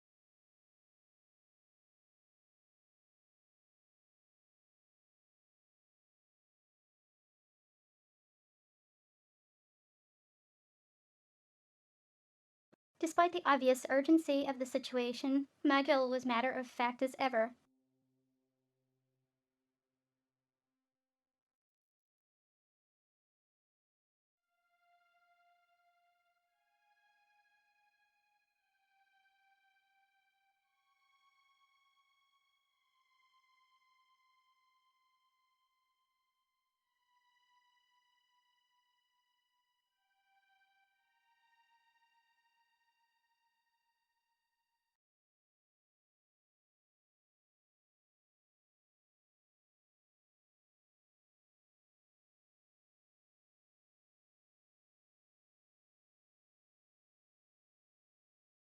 Just say anything, Kid.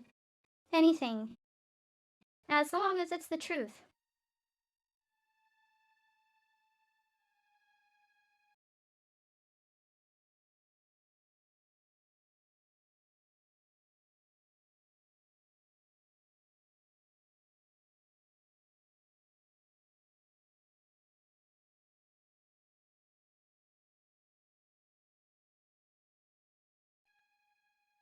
Obviously, Kid wasn't listening. Instead, she just kicked awkwardly at the statue.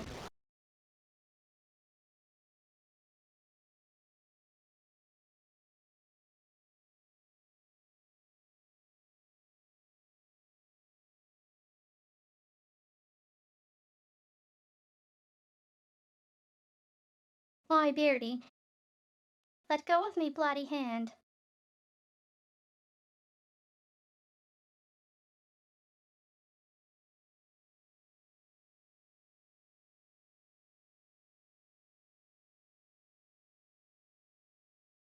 She planted her feet either side of its mouth and tried her hardest to pull herself out.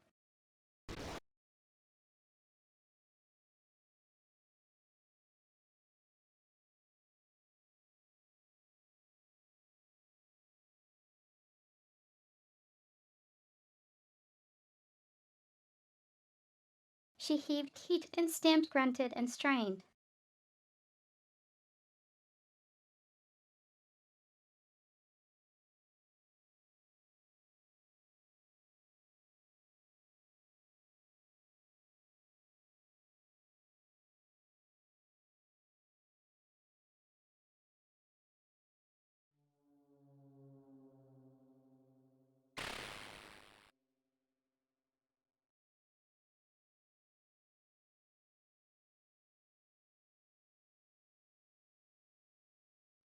And then futilely, her hand popped free.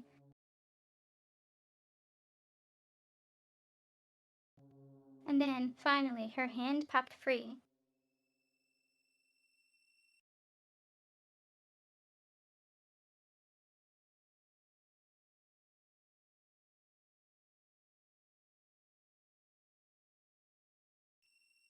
I was taken aback by what I'd just witnessed and couldn't say a word.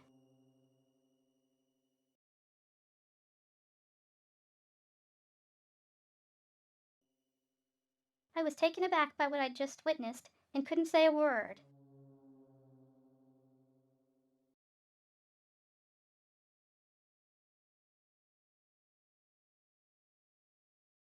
See, told you it was T-Truth.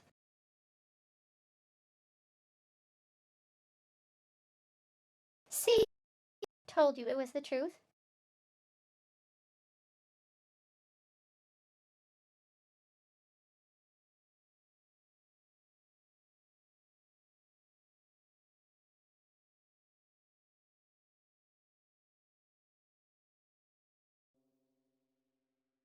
Kitty raised her hand in the air triumphantly, as if to demonstrate.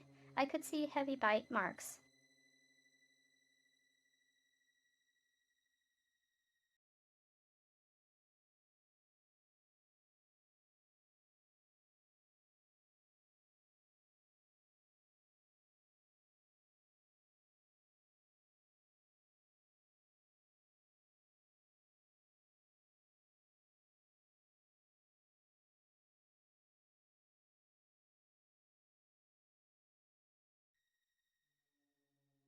The sculpture hadn't come away from the struggle unscathed either. Kit's attempt to break free had left it cracked in several places.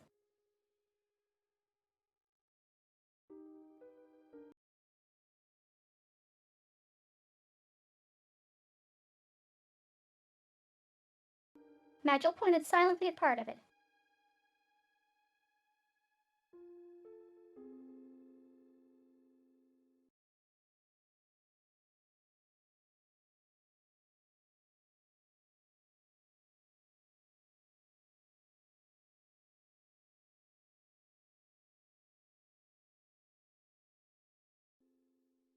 I went to take a closer look at and saw a pale, flesh-colored tongue.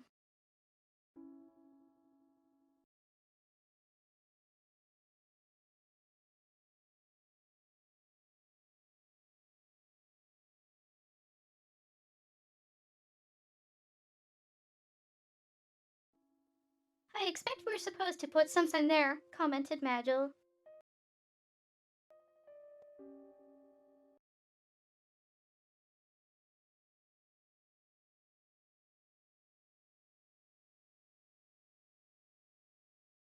Something. What exactly? I replied.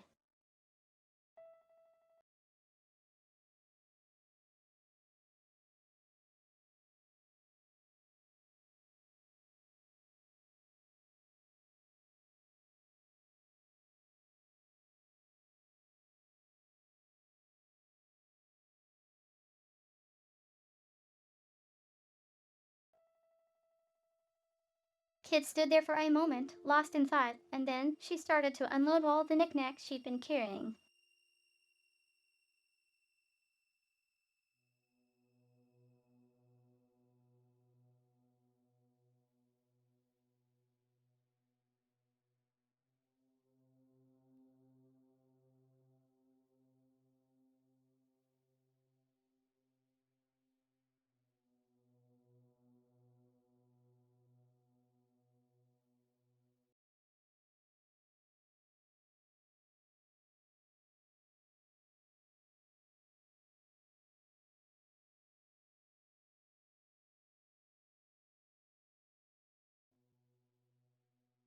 It was a strange collection of odds and ends, pulled out from her pockets, her boots, and even from her braid.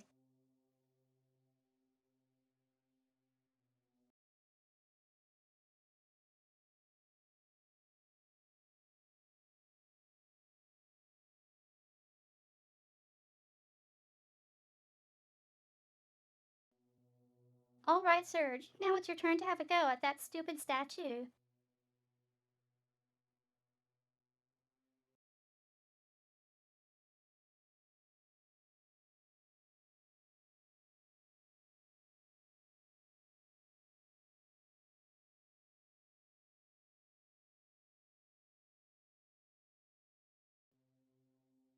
Kid grinned at me, holding her assortment of knock-knocks out on the palms of both hands.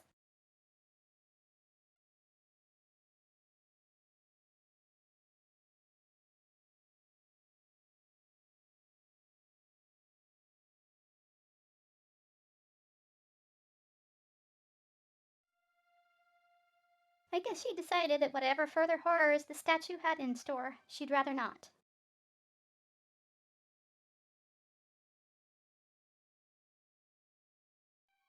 She's rather not face them herself.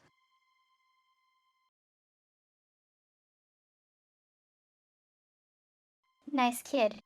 Real nice.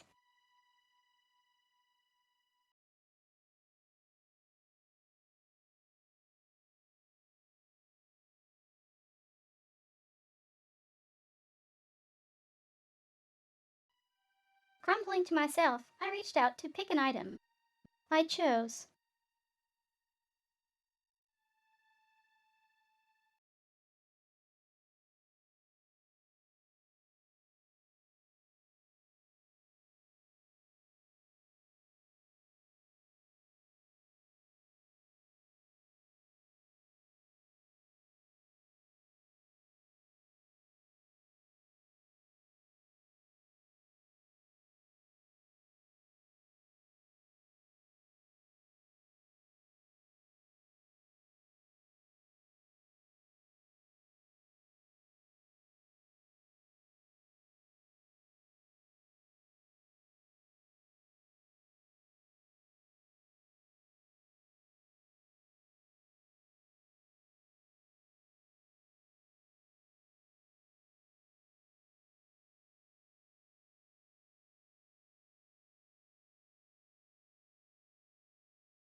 Murmur. A file. A centipede. A tube of lipstick. Some dried grapes. A length of fine thread. A sizable. Petard vellum scroll. To not waste my Timmy in this.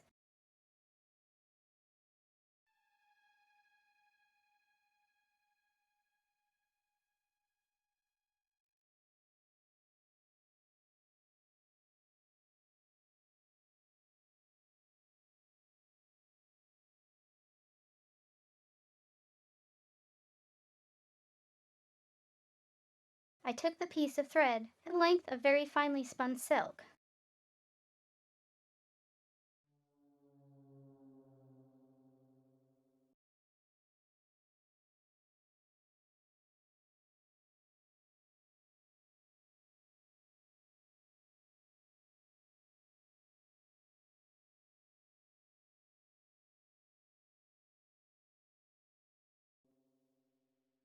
It didn't seem like a good idea to just shove it in, so I tried dangling it into the statue's mouth.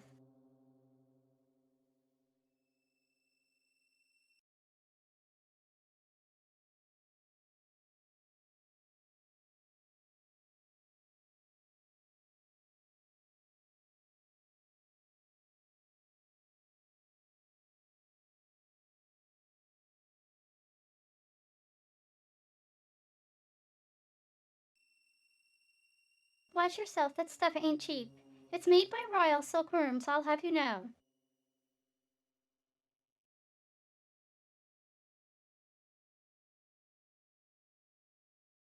Kid watched me critically.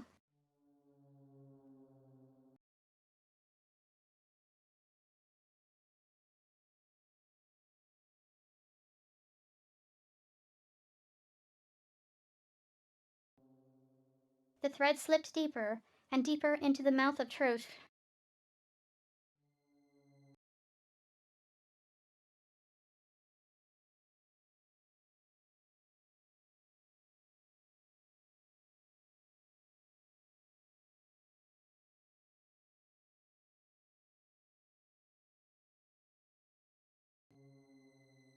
And then I felt a slight tug. I tried winding it carefully back around my finger.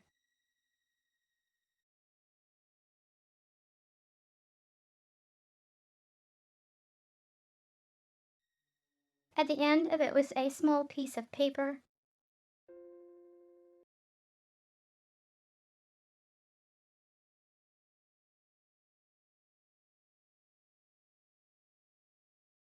Nice one, Serge. That gotta be a clue.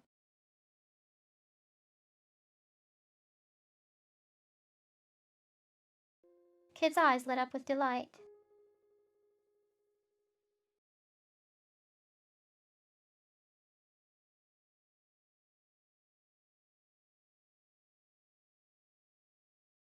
The note says try again.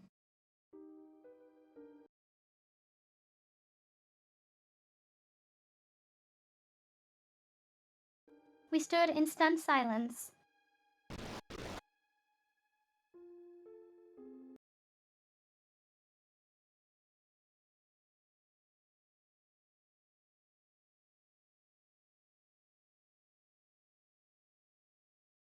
You licky tricky piece o. G.H.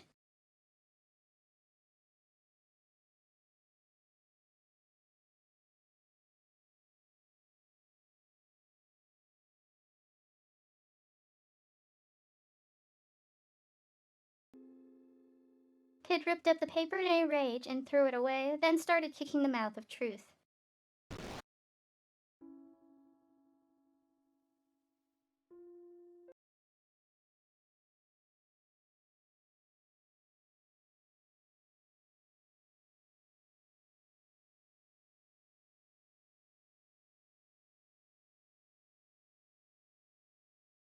Magil was leaning against the wall, watching the spectacle in silence.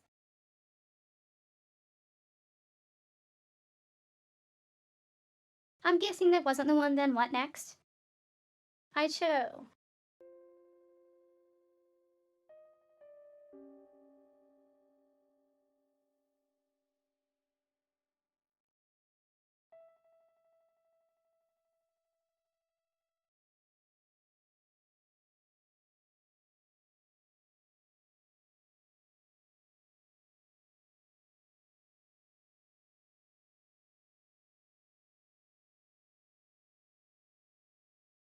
I'm gonna go out on a limb here and say all of these are probably going to be disappointing.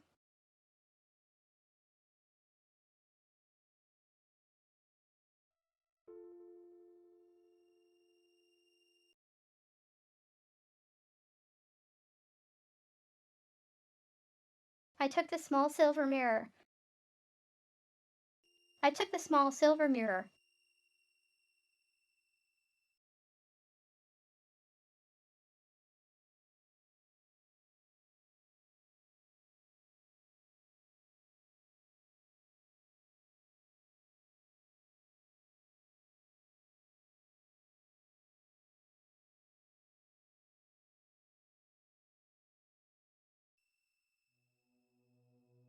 The sculpture stared impassively, its marble beard still commanding my attention. I stuffed the mirror into its mouth.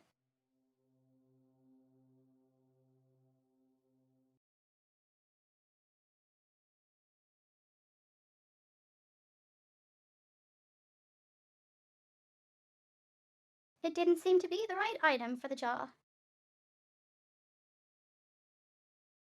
I don't see any cavities.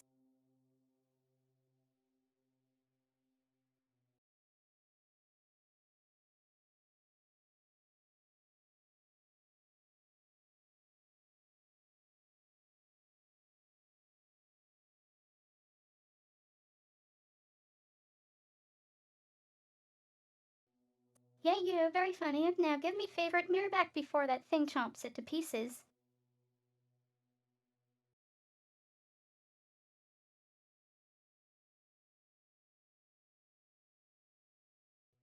She lost her patience and snatched it off me.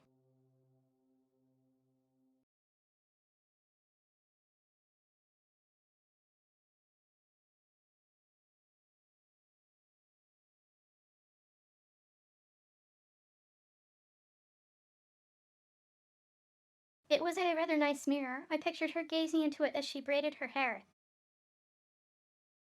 It was a rather nice mirror. I pictured her gazing into it as she braided her hair.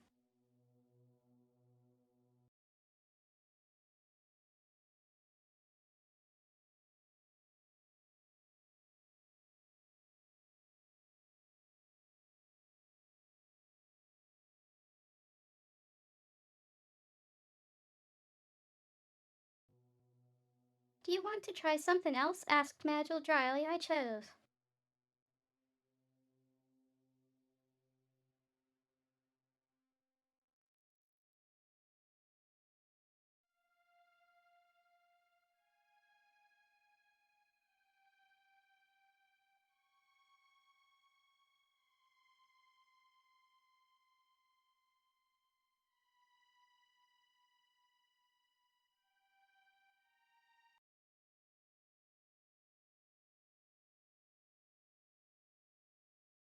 Let's feed this thing.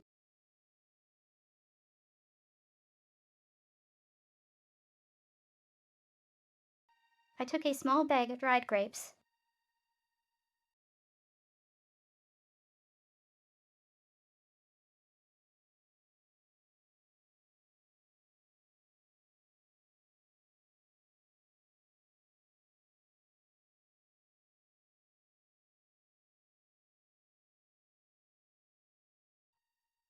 One by one, I fed them into the sculpture's marble maw.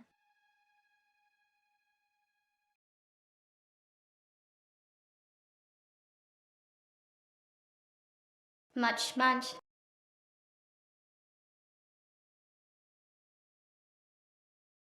Uh, it actually ate them.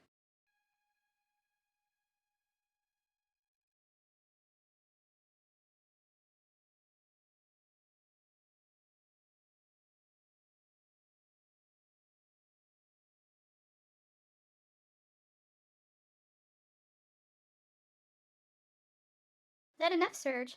Those are my emergency rations you're wasting.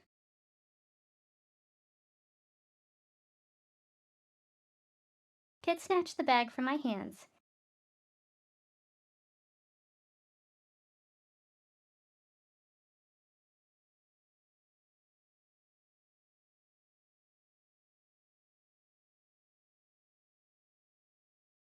I still had the last grape, though, so I popped it into my mouth.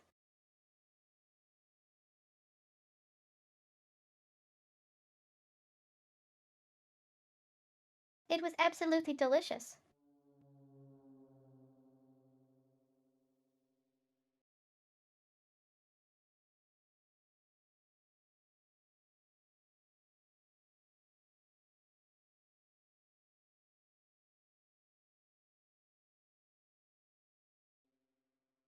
They're not for you either, Sunshine, growled Kid, glaring at me.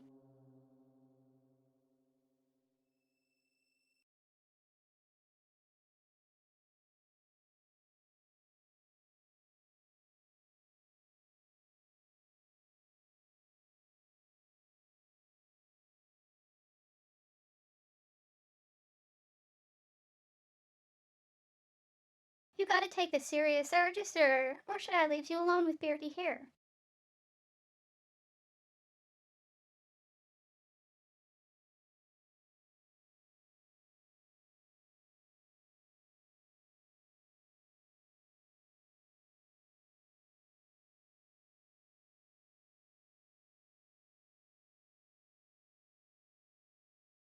She was clearly annoyed, but I hadn't worn her patience completely thin just yet.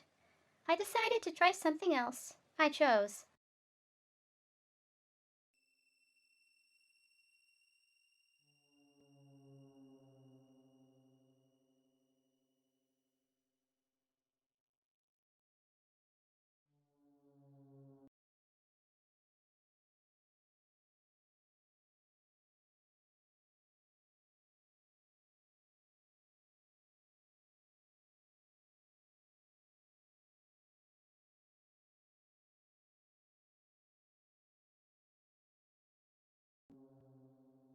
Oh, that is just what are you doing walking around with a centipede in your pockets?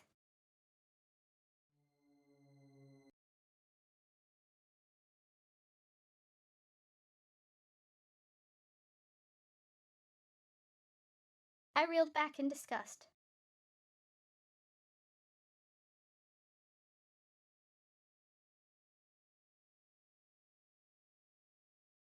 This isn't your pet or something, is it?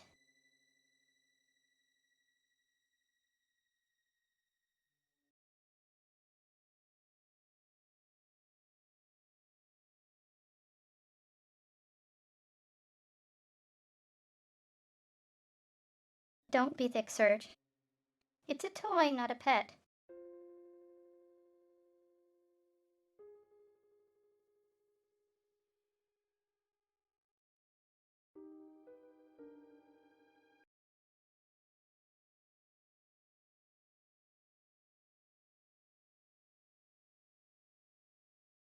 A toy. You could depict something nicer.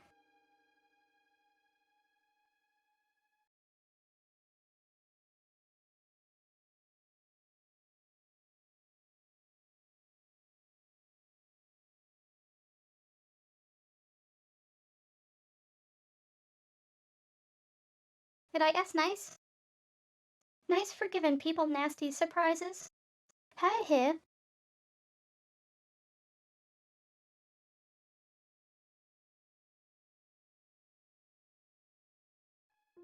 She seemed to think this was an entirely reasonable attitude.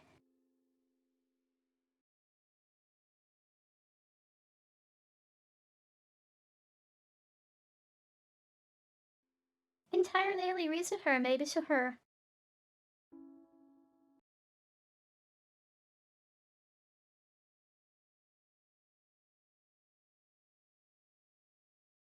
What was she doing with all this stuff?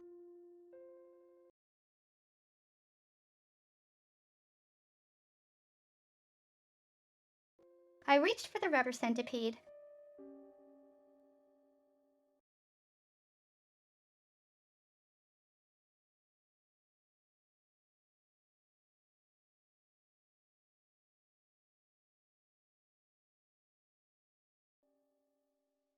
Trying not to think too hard about what I was doing, I stuck it into the mouth of truth.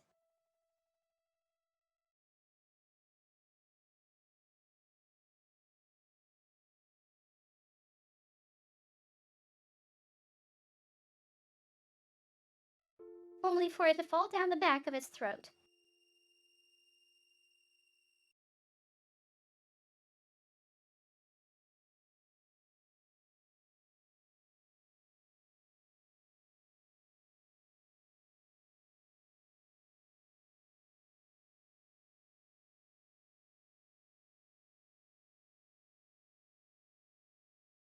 Sarge, you'll pay for this, growled Kid, staring daggers at me.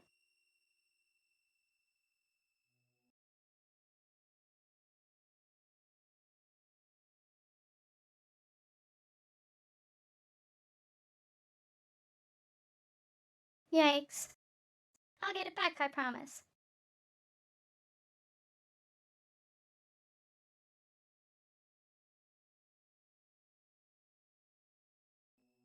Feeling my nerve, I reached into the mouth of truth.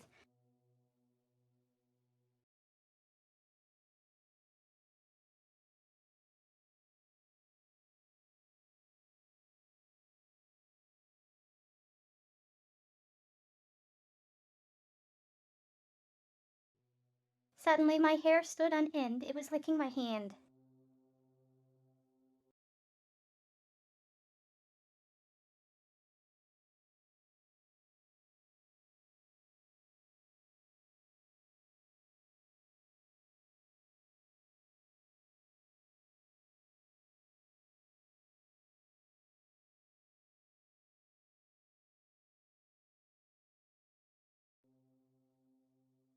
The giant, uncanny tongue slapped back and forth across my fingers like I was a lollipop.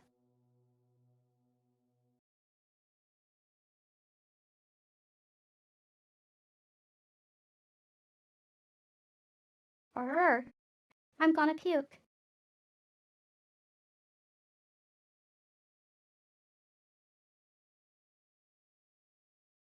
Keep it together, Sarge. Do it for the centipede.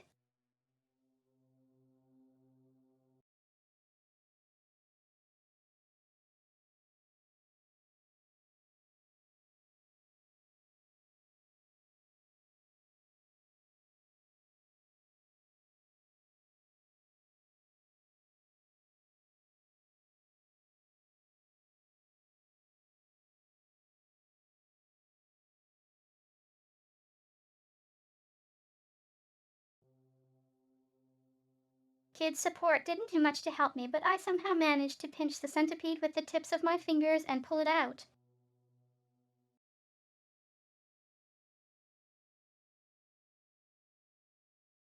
You said it really love this thing. You must really love this thing.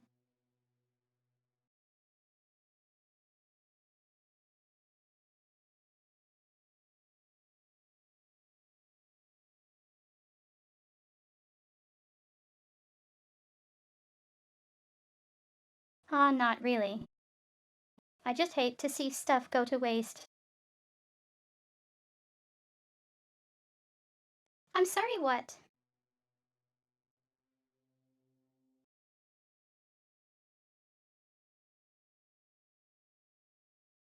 Why had I even bothered?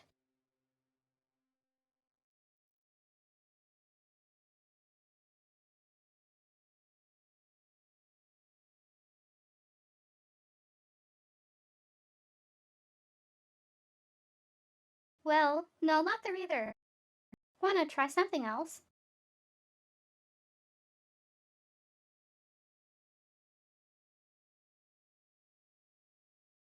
Asked Kid, almost like this was a game.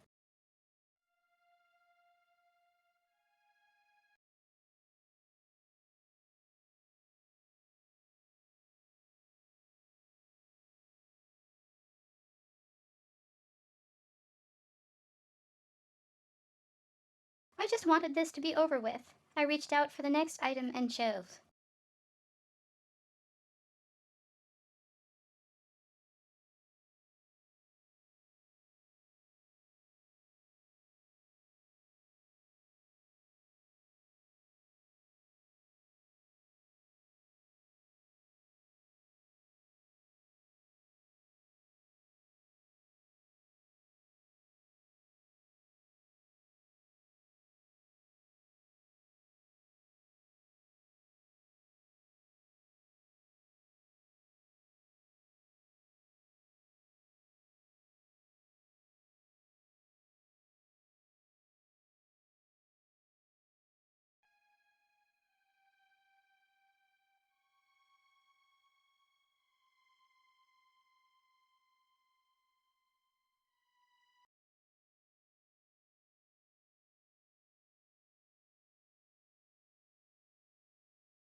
I lingered for a moment, but pulled my hand away. It didn't seem like any of them was what we were looking for.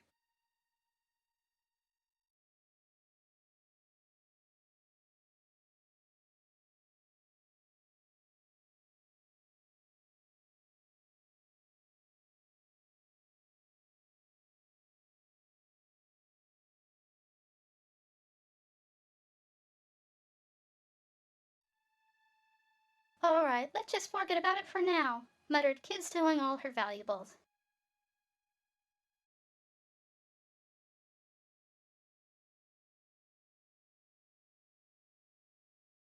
I was sure we'd find a use for this stuff.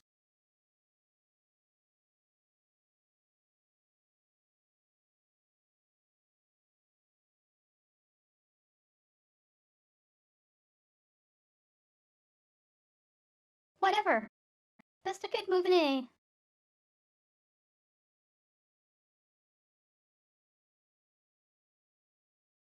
Defeated, we left the atrium behind us.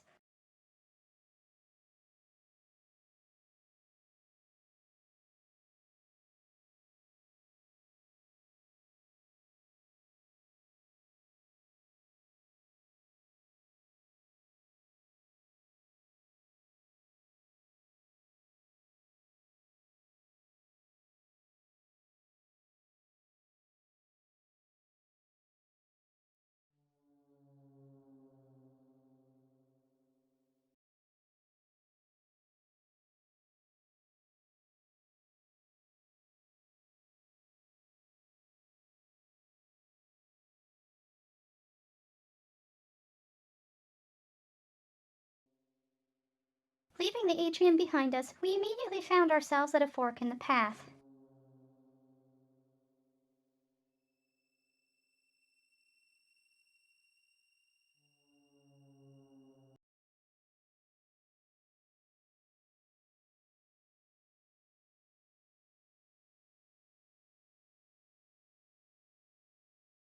Ti was a passage to some stairs leading upward.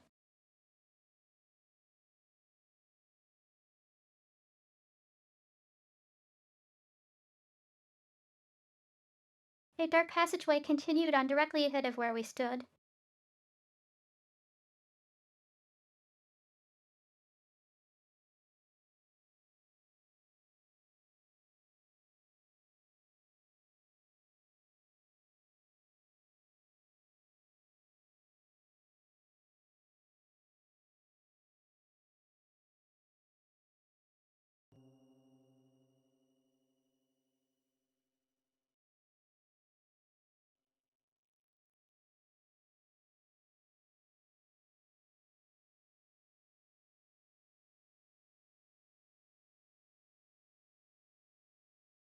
We left the atrium and continued on down the path ahead.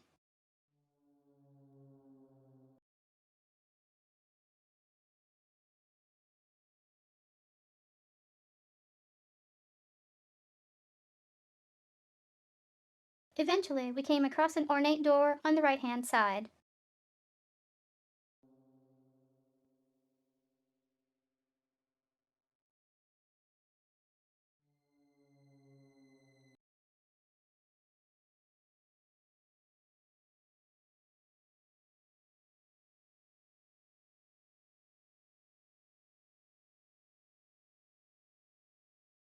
We left the atrium and continued on down the path ahead.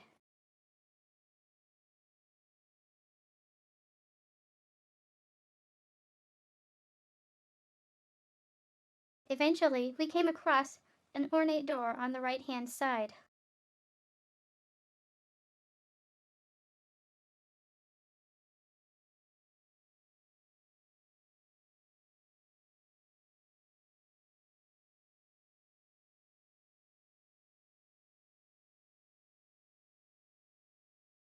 Something smelled fresh and pleasant flowers. Was it coming from inside?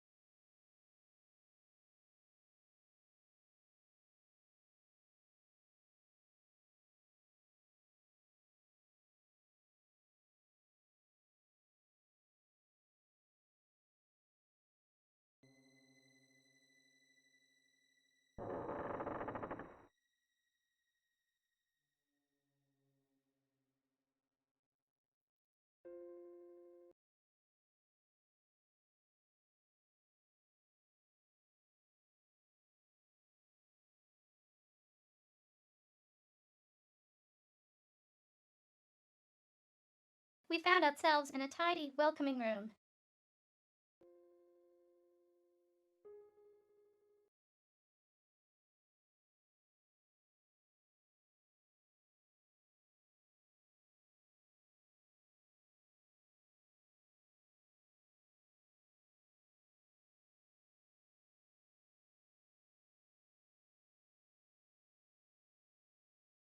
The knickknacks and curios dotted around the place seemed to be well loved.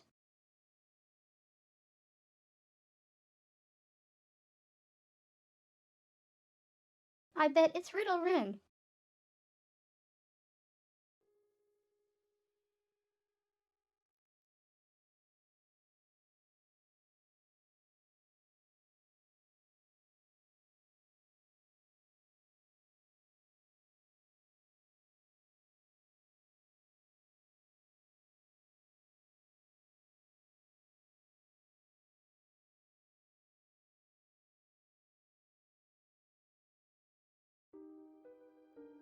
The stately desk and the cozy looking bed nearby, meanwhile, suggested the room's occupant was no stranger to luxury.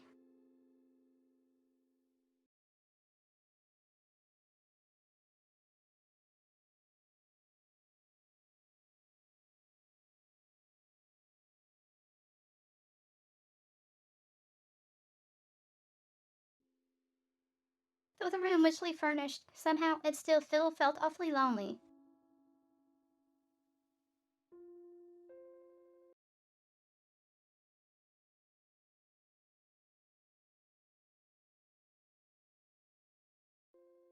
Kid took a quick look around before commenting.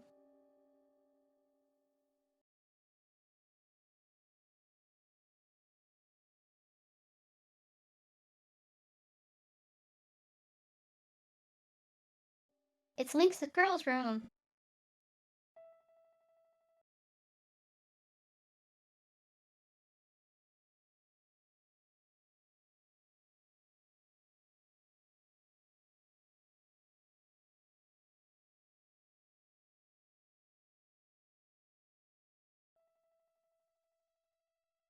A half-written letter on the desk in a teacup, still warm, suggested that the lady of the manor was still nearby.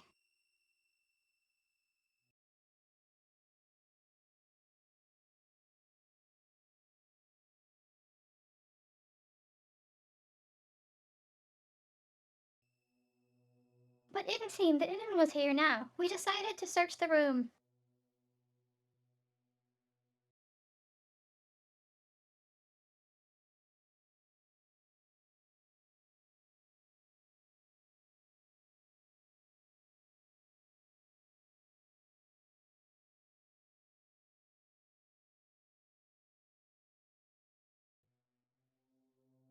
Some charming flowers, a discarded cotton handkerchief, a small bottle of perfume.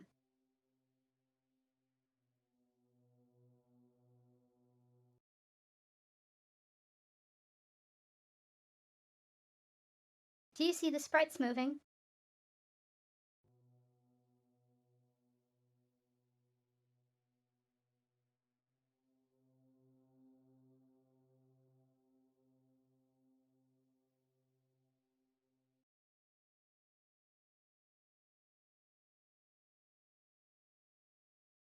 That kinda spooked me.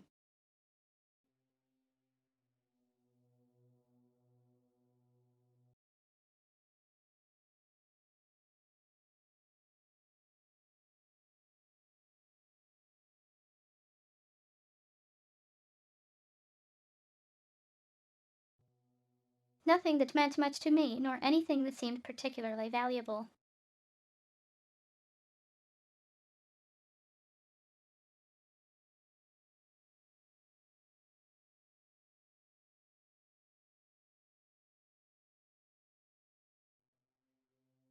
Kid seemed to have the same impression, and scanned the room, clearly not expecting to find anything.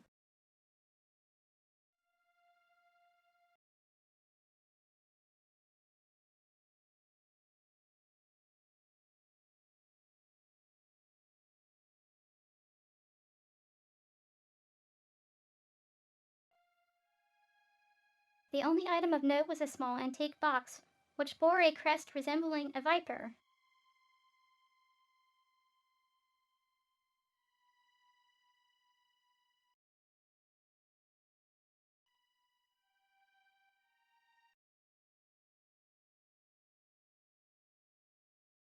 Look in the box.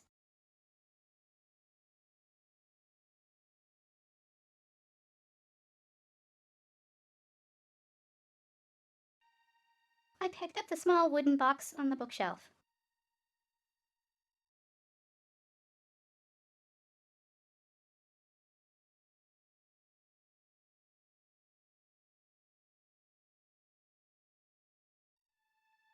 I gently opened the lid and was greeted by a soothing melody.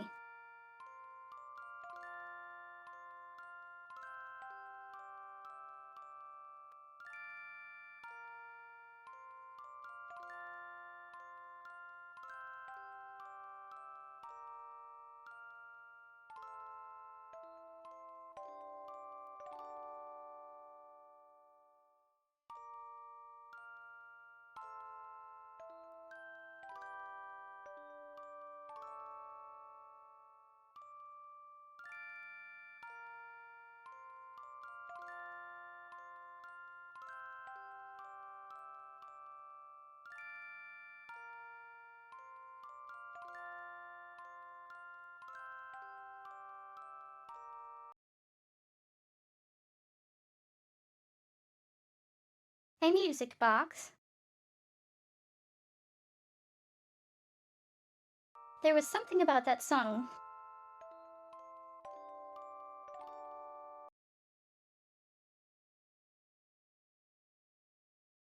I know this tune.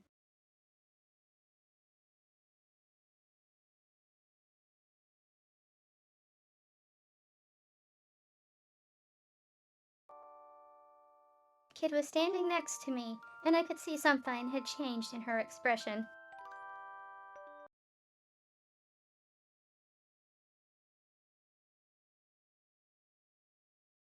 You do, a kid.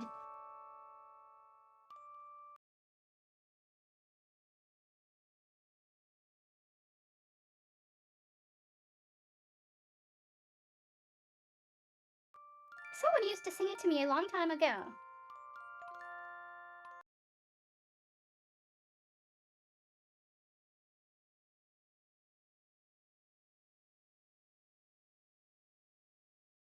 She turned her gaze downward and went silent.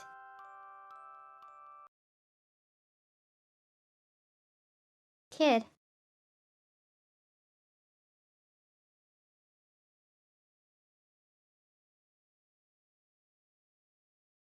Startled, she tuned to me.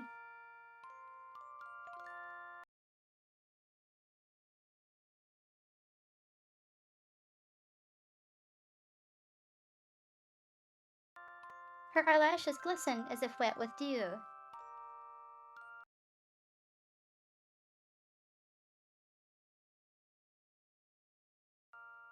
She walked to the door, not saying a word.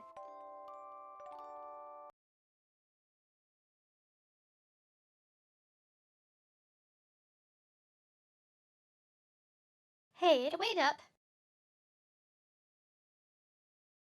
We left the room.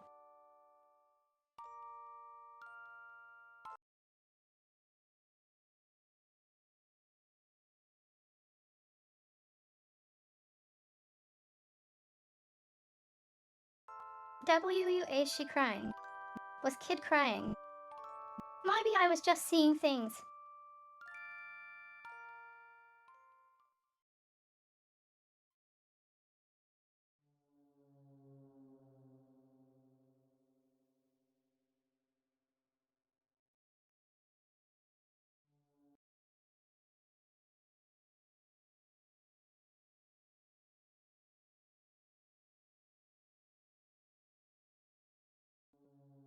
The passage outside the room continued to arc left and right.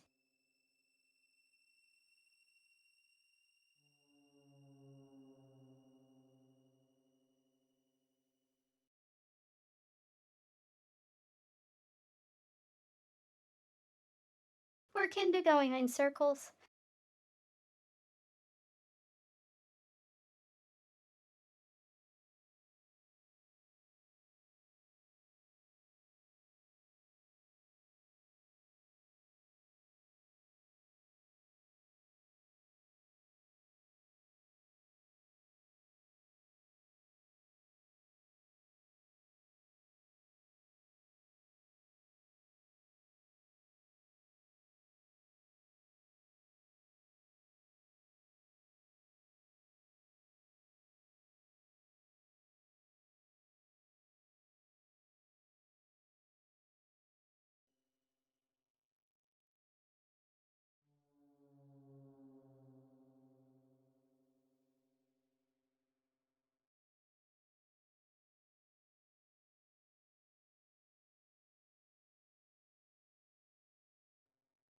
Leading the group as usual, Kid suddenly stopped.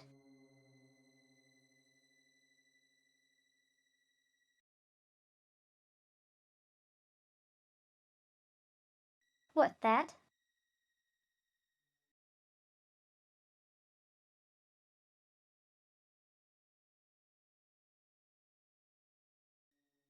She jabbed her finger at something in the darkness.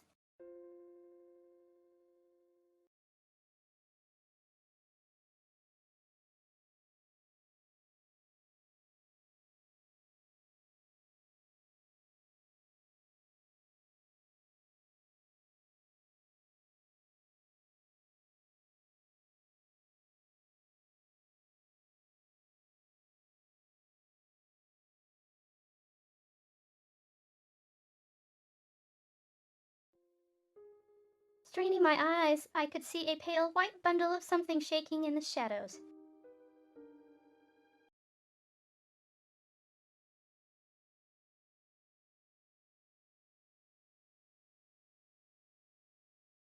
How that's strange.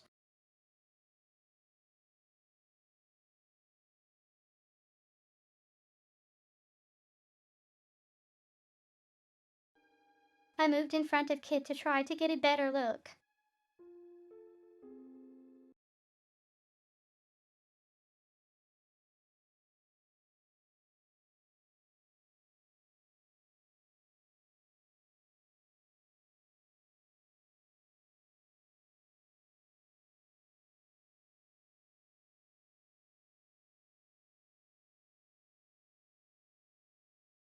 And then suddenly the strange presence started crawling across the floor toward us at an unbelievable speed.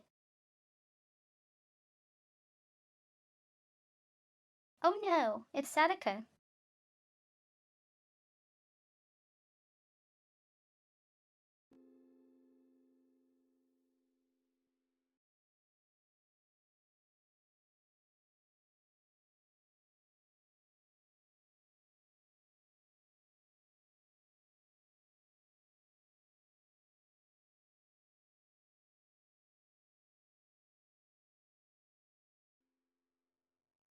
I didn't have time to brace myself. The white figure reached my foot, then reared up to its full height.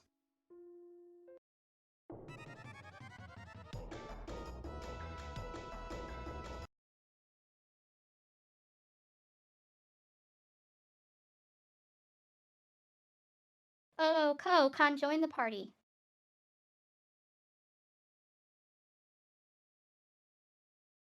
It was a skeleton.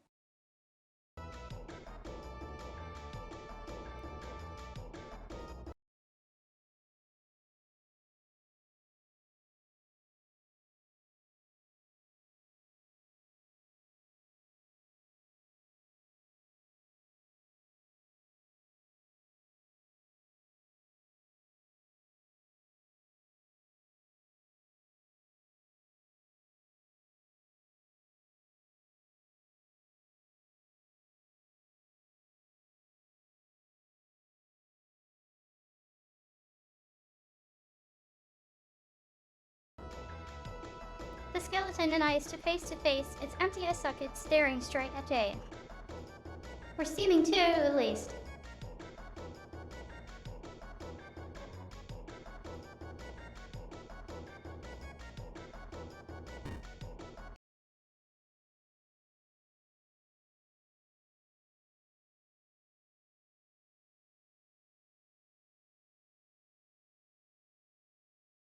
I charged in to tackle the skeleton. It hurt.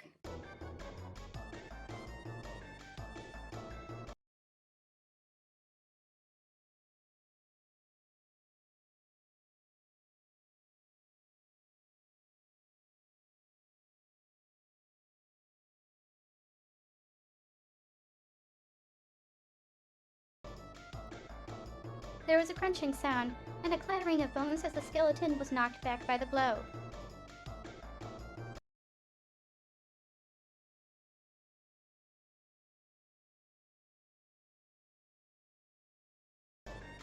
Its body split clean in two at the waist.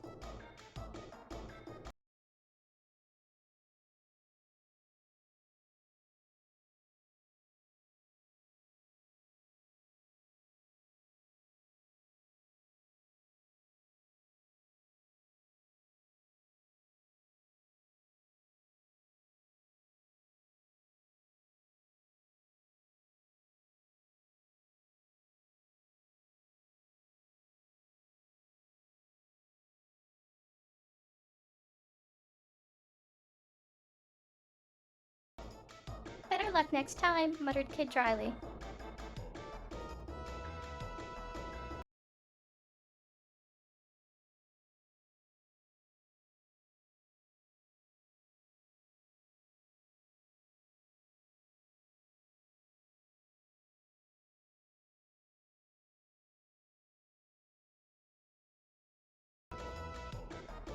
As if in response, the skeleton's upper body picked itself up from the ground, turning its skull toward me.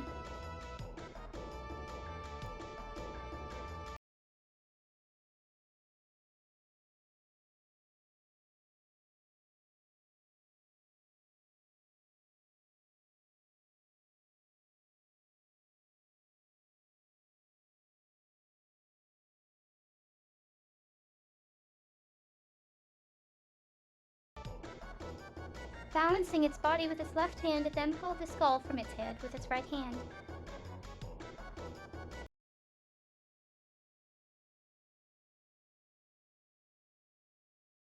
What are you doing?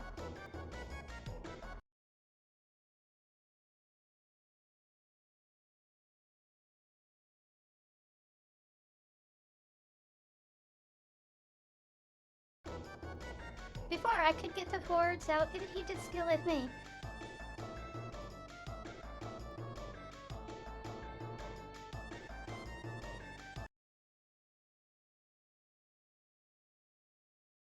Whoosh.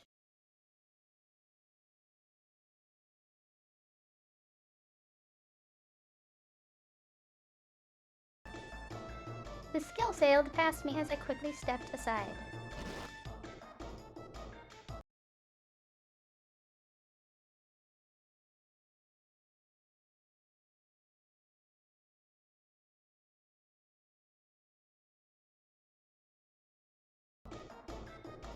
Oh!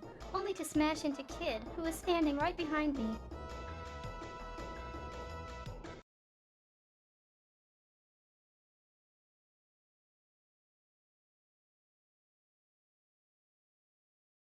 That bloody hurt.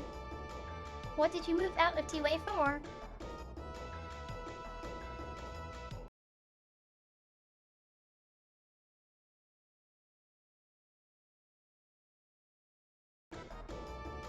She returned the favor by thumping me in the back of the head.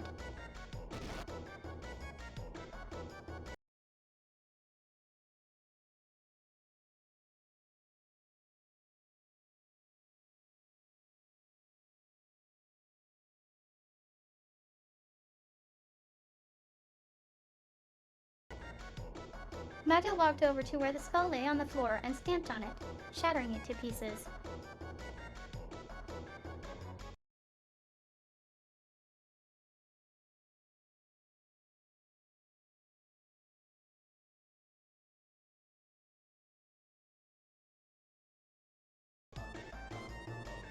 The rest of the skeleton collapsed, falling apart with a clatter. It didn't move after that.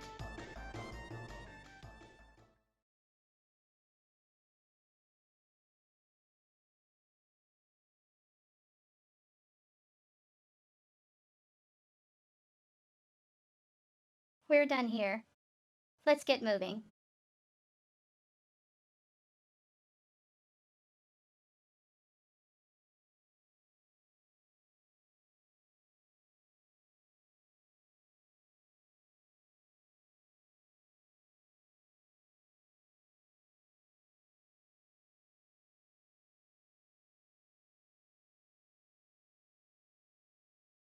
Woo, I'd taken a few knocks, but I was all right. A scrape or two wouldn't stop me.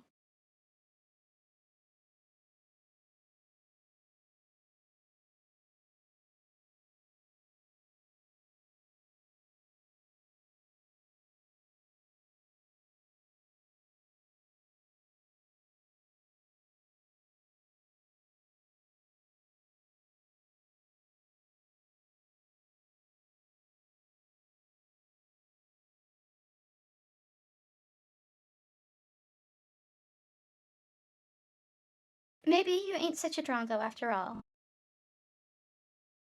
Just goes to show any old weirdo can make something of themselves if they put their mind to it.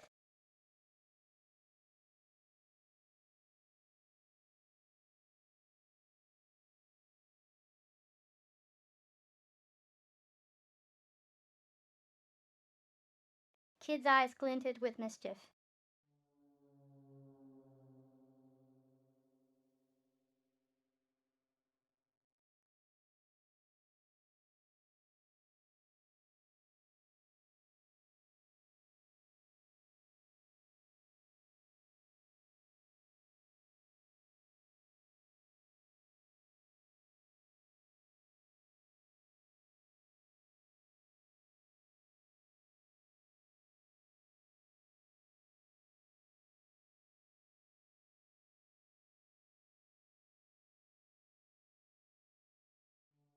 We went down the dark passageway, eventually finding ourselves at a sturdy looking, immaculately polished door.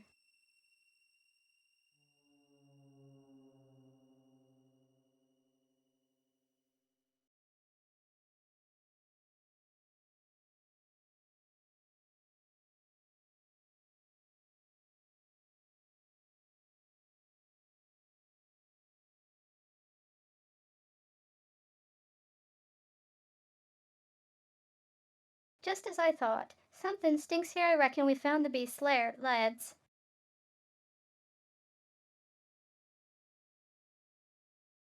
I'll be right back.